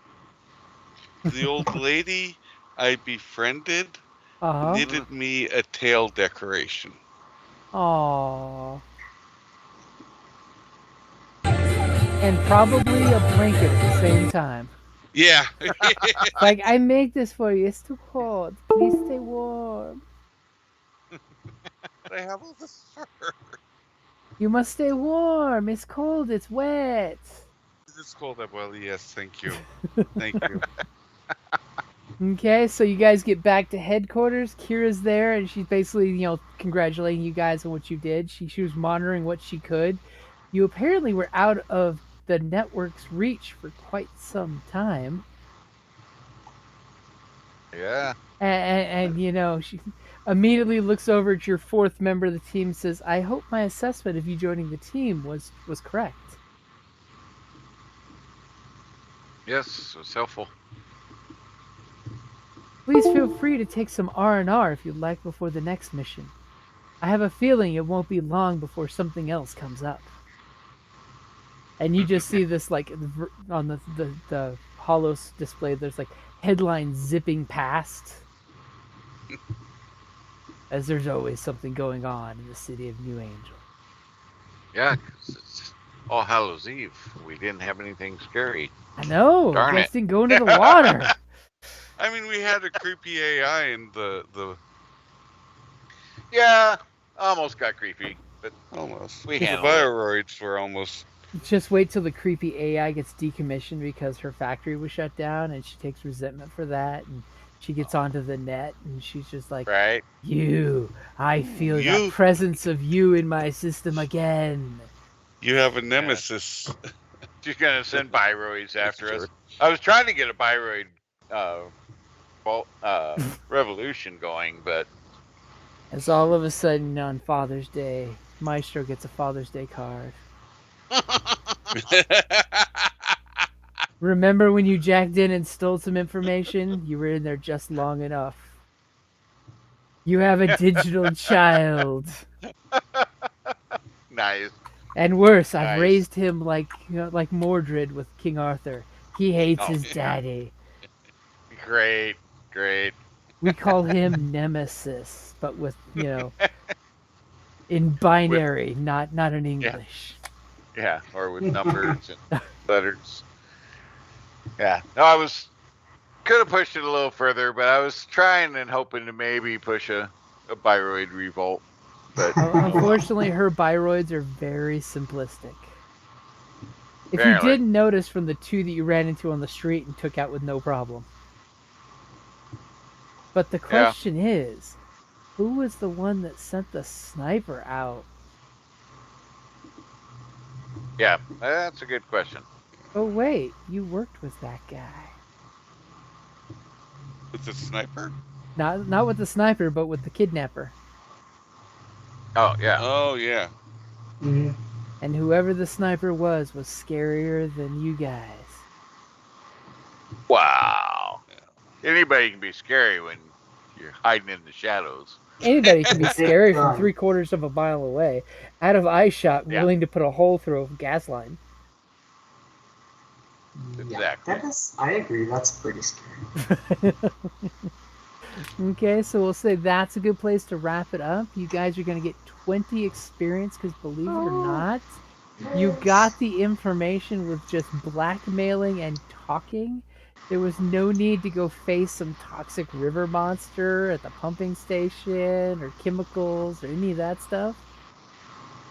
Sorry, how much did you say? 20. And do we get Okay. like a mission accomplished bonus or That's something the like 20. that? Or is- Yeah, I was gonna say. Oh no, that's I meant cash. I meant do we get like a cash? Oh, Or- cash. Oh, look at him looking for the payout. Yes, you get a nice 5,000 credit stipend. Holy It's a shit. job, man. It's a Wow. job. Alrighty. So 5,000 total or everybody? That's 5,000 total with 1,000 for okay. each of you. oh, okay. Okay. So good. That's a horse of a different Okay. color. So I'll be taking a few days off. I'm gonna invite Esme in for a weekend. Haha. Oh. I might get some work done. Go to the I'll take local us. Gene Splice shop and see what the splicer can do. Yeah. Here's my Take a- my budget. Show me on the wall what you can do. I'll take a cyber beach vacation. Lounging on the beach, cyberly. That way I don't have to get all like sand in the cracks and shit like that. And it's really hashtag Corona Tahoe. Right? As you're in a loop of a Corona beer commercial out on the beach. But it's perfect CGI, so why waste a perfectly good CGI VR place? Right. Right. You know, and why go to the beach in real life when you get all that sand and all that shit and it gets in places you don't Sunscreen. want it? Yeah. And all the VR girls are guaranteed clean. Right? Right?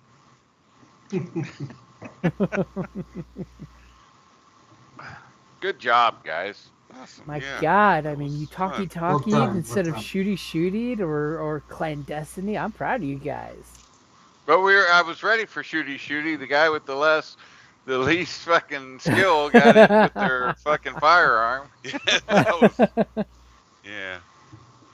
I mean, I So- totally did not see we y'all. were kind of outgunned. Oh, Well, maybe. I mean, I it was mean- never supposed to be a frontal assault. So I was Yeah. surprised where you guys were going with it, regardless. I thought there when we got caught, I thought it might have ended up kind of having to maybe get a little more coercive. Uh-huh. Well, my backup plan was to to grab the gun and be a member of the Bioroid Liberation Front,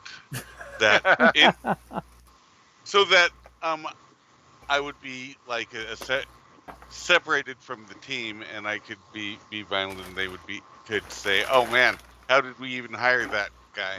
We freelanced a crackpot revolutionary. Yeah. What were we thinking? Yeah. Well, I actually thought when the despair was rolled, I kind of thought what was going to happen was the tech was going to show back up in the room. It's like, oh, he's distracted and he's not seeing anything, but the tech comes back in. It's like, fuck. That's what I was expecting too. Yeah. So that's where I was thinking it was going to go, and it's like, no, okay, well, that works. Instead, But you got. I was actually ready to use force of gun on the security guard to hack it and then take him out by gunpoint. But Instead, you were told, "I don't like it when you touch me there, Hal." right, I just crest her wrong. That's all. She's like, "That's not how Steve does it." Sorry, Maestro, I'm not into music. I was just a little too quick for her. She didn't like it that way. And out. She likes Wham, a bam, little thank you, sweet ma'am. talk She's like, beforehand. wait a minute. That's not good enough. I want a little more foreplay. I'm reporting you now. Oh, shit. But hey, the important thing is things worked out and nobody died. And we were never there. And nobody was dumped into a toxic waste vat. Right? Yes. Right? Because there's And totally remember- biroids that would grab you and just walk you into a vat. Oh, yeah. Oh yeah. And remember, now, a couple of us have, like, unremarkable when it comes to, like, Mhm. down the road. Yeah. Well, Yeah, she you and I is the both have face don't that we? you all used, so.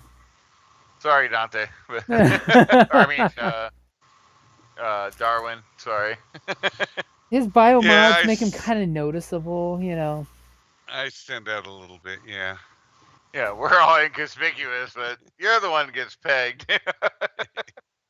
That's really his role in the team, is to be the fall guy. He's got the criminal record, Basically. Yeah. It's like, we forgot to tell you, but you got hired to be the fall guy if something happened. When something goes wrong, Yeah, I'm used So to you it. might want to look at taking that at some point, maybe, but Go in there for There's a fall guy talent. the unremarkable. No, I Yeah, said there's a fall unremarkable. guy talent. to be the face, to be recognized. You're the guy but that you might always gets consider spotted. unremarkable at some point, just so you're not the only one that's like, oh yeah, there was 3 of them, but I only really remember this guy. I only kept looking at the scary guy. You won't believe how unbelievable scary that guy was. I mean, But again, I think that's that's the character. valuable. Yeah. Yeah. That totally sounds like the build you went for the character. I mean, he is Yeah. that thuggish guy that gets your attention, Yeah. And it allows the skilled operatives to get away with, or that no one's going to remember them. They can. Yeah. And when I Well, get you- caught, Yeah, well, you and your girlfriend, I don't think your character Scott doesn't have that either, right? Oh, oh, you leave already? We lose Scott? is he No, I'm muted? here. Oh, okay. You don't have unremarkable on your character either, do you? Unremarkable. It's a talent. Yeah, it basically adds to like the deception, basically people remembering or identifying who you are in a situation. It makes it harder for them I'm a to. loony. I don't think I can take unremarkable. Well, don't all you loonies look alike though? Wow. All kind of long and lanky and thin, and I mean, Poor Maestro's been hanging out in the wrong websites. No kidding. Hey, I've been on Mars and shit virtually. I got culture. I've been to Mars and shit. I bought the T-shirt at the airport. Virtually, my avatar's got it. For his sim. Yeah, my avatar's got all the T-shirts for all those places.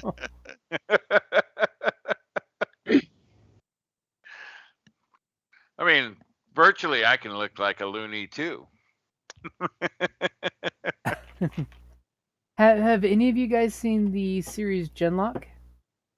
No. No. It's this really great cyber-punky feeling series. It's only like 9 episodes on. It's on HBO Max, but they got it from Cartoon Network.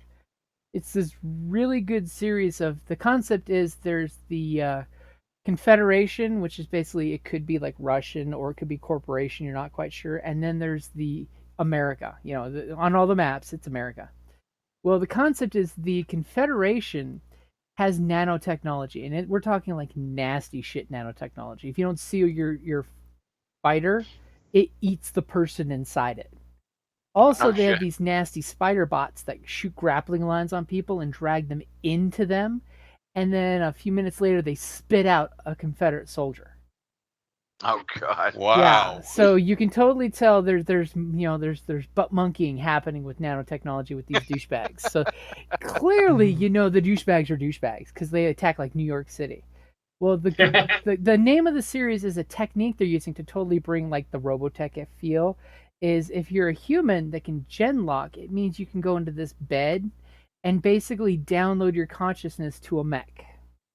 Oh wow! Now there's mechs that are like BattleTech mechs, but they're big and clunky and they look like Ed 209, that the fighters use.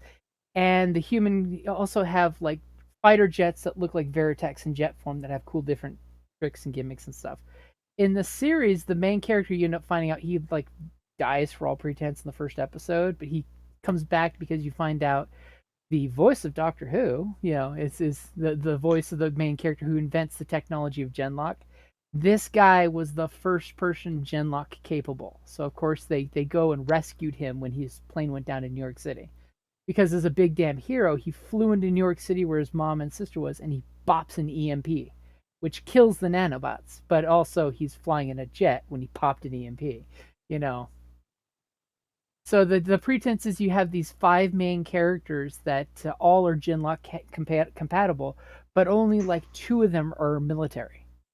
Like one's this cute little Scottish girl. It's actually the voice of Mira from Brave. So she's this cute little hacker girl, with her bunny ears. And when they decide to go on a VR party, because they get some downtime, she comes looking in like a little cyber robot bunny. And then they have another member of the team who's a transgender member of the team, because when the Japanese guy sees his partner, he's like, "You're a man?" He's like, "Well, I'm fluid." And it's like, so that might change. And the guy's just like, "I don't know how I feel about it." And it's funny because the one Japanese guy is always speaking Japanese with subtitles. So there's that feel of everyone's speaking English except the Japanese guy who doesn't speak English, but he's got an earpiece to translate for the team. Oh, wow. And it's super cool in the whole when they show VR versus in reality. But a cool thing they can do is they can... when they genlock, they're putting their consciousness in a machine, but they can only do it for limited amounts of time. Well, they find out when there's more people genlocking, if you open yourself up to another person, you can kind of merge. So all of a sudden, the techie person can give their tech skills to the fighty person who's in a mech somewhere different than them. So they basically combine their abilities in one mech. Oh, wow. But they do a That's really cool. cool idea of the VR lifestyle, how you have VR shopping malls and VR party places.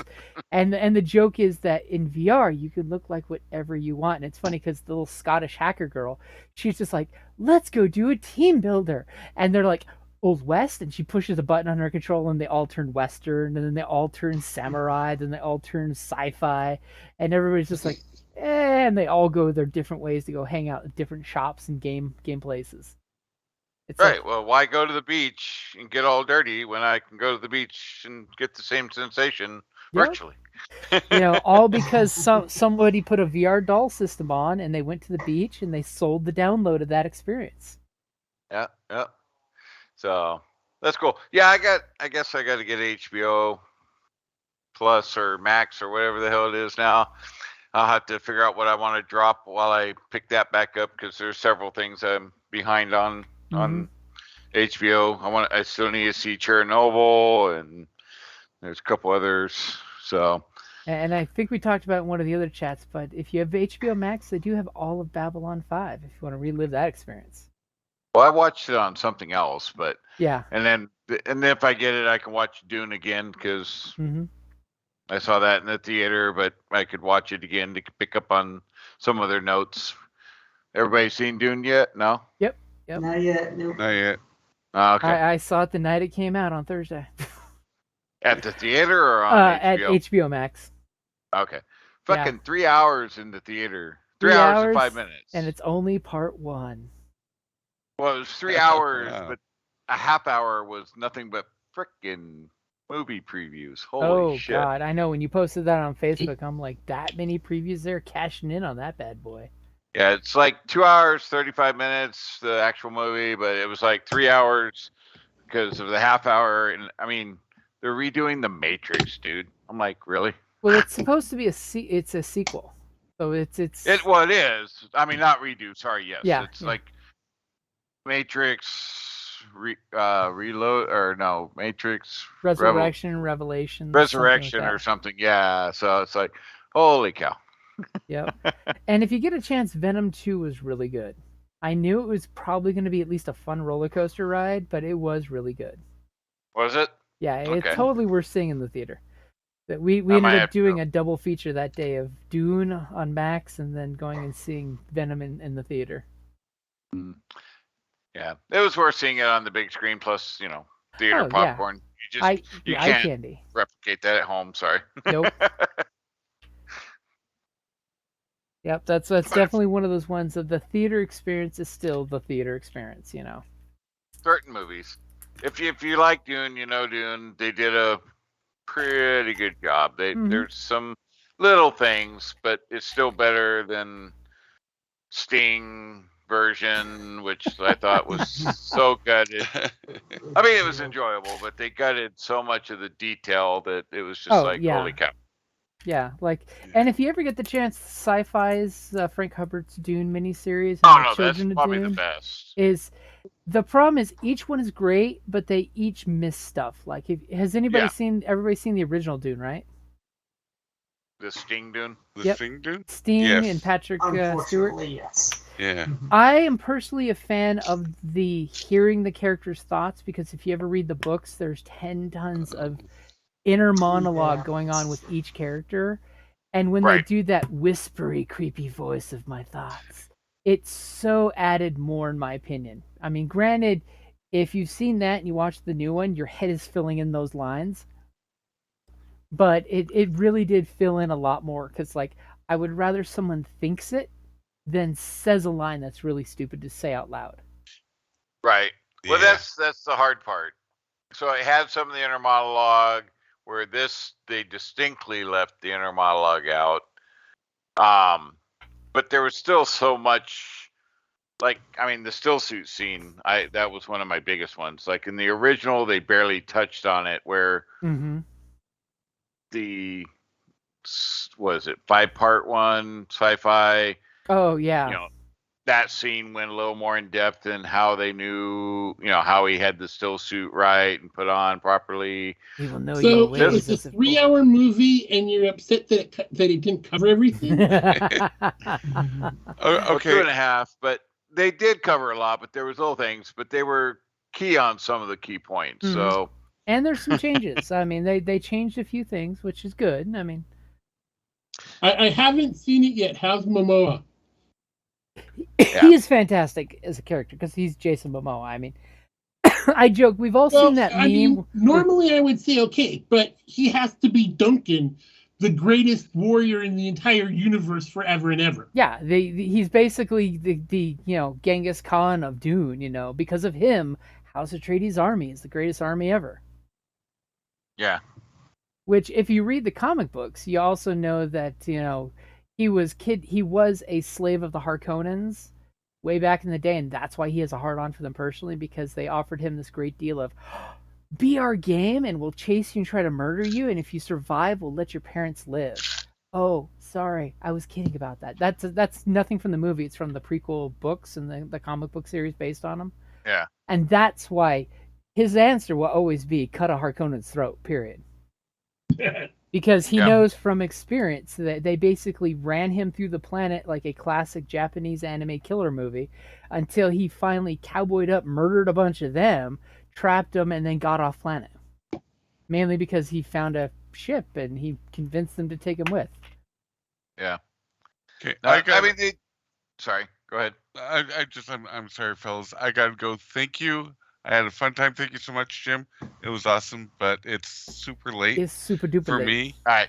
For me, and so I'm taking off. Good night, everyone. All right, have a good night, guys. Good night. And be Yeah, safe have it tomorrow too. for Halloween, or I should say today, since it's 1 a.m. almost.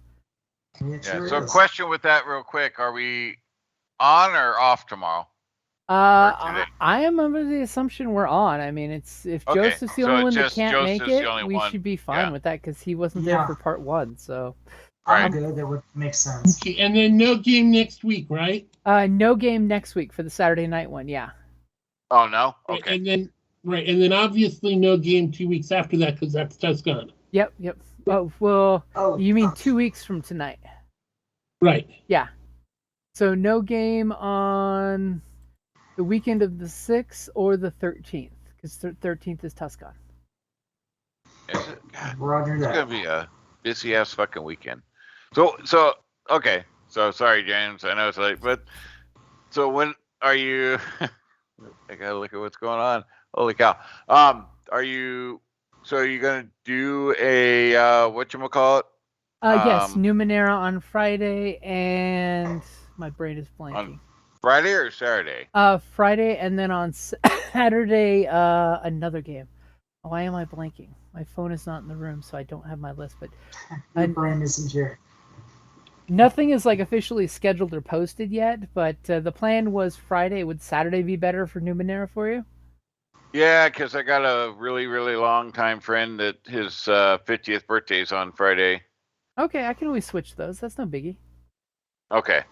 So, So yeah. 8:30 to 11 will be my games at Tuscan.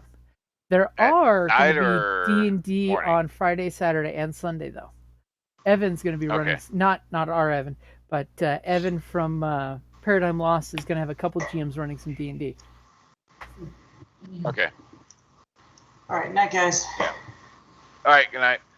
Yeah, 'cause that's going to be a busy week for me. The 10th, Wednesday, the 10th is Marine Corps birthday. Then Veterans Day is the following day, which I'll Yep. probably be out with some veterans drinking and partying. Then Friday's my buddy's 50th birthday, so I'll be. It is So a it's like busy 3 one. days right there. Yeah, so right there's 3 days of like drinking and partying. So What yeah, I'm hearing is the bar fund must be kept nice and flush for that week. yeah, we're like saving up for that shit. Plus, we're trying to conserve the liver at the moment. True. It's have a good time, but not too much wear and tear. Yeah. So cool. All right. All right, see you tomorrow for sounds good. Star Wars. Yep. Have a good night. Thank you. Good job tonight. All right, good night. Night. Right.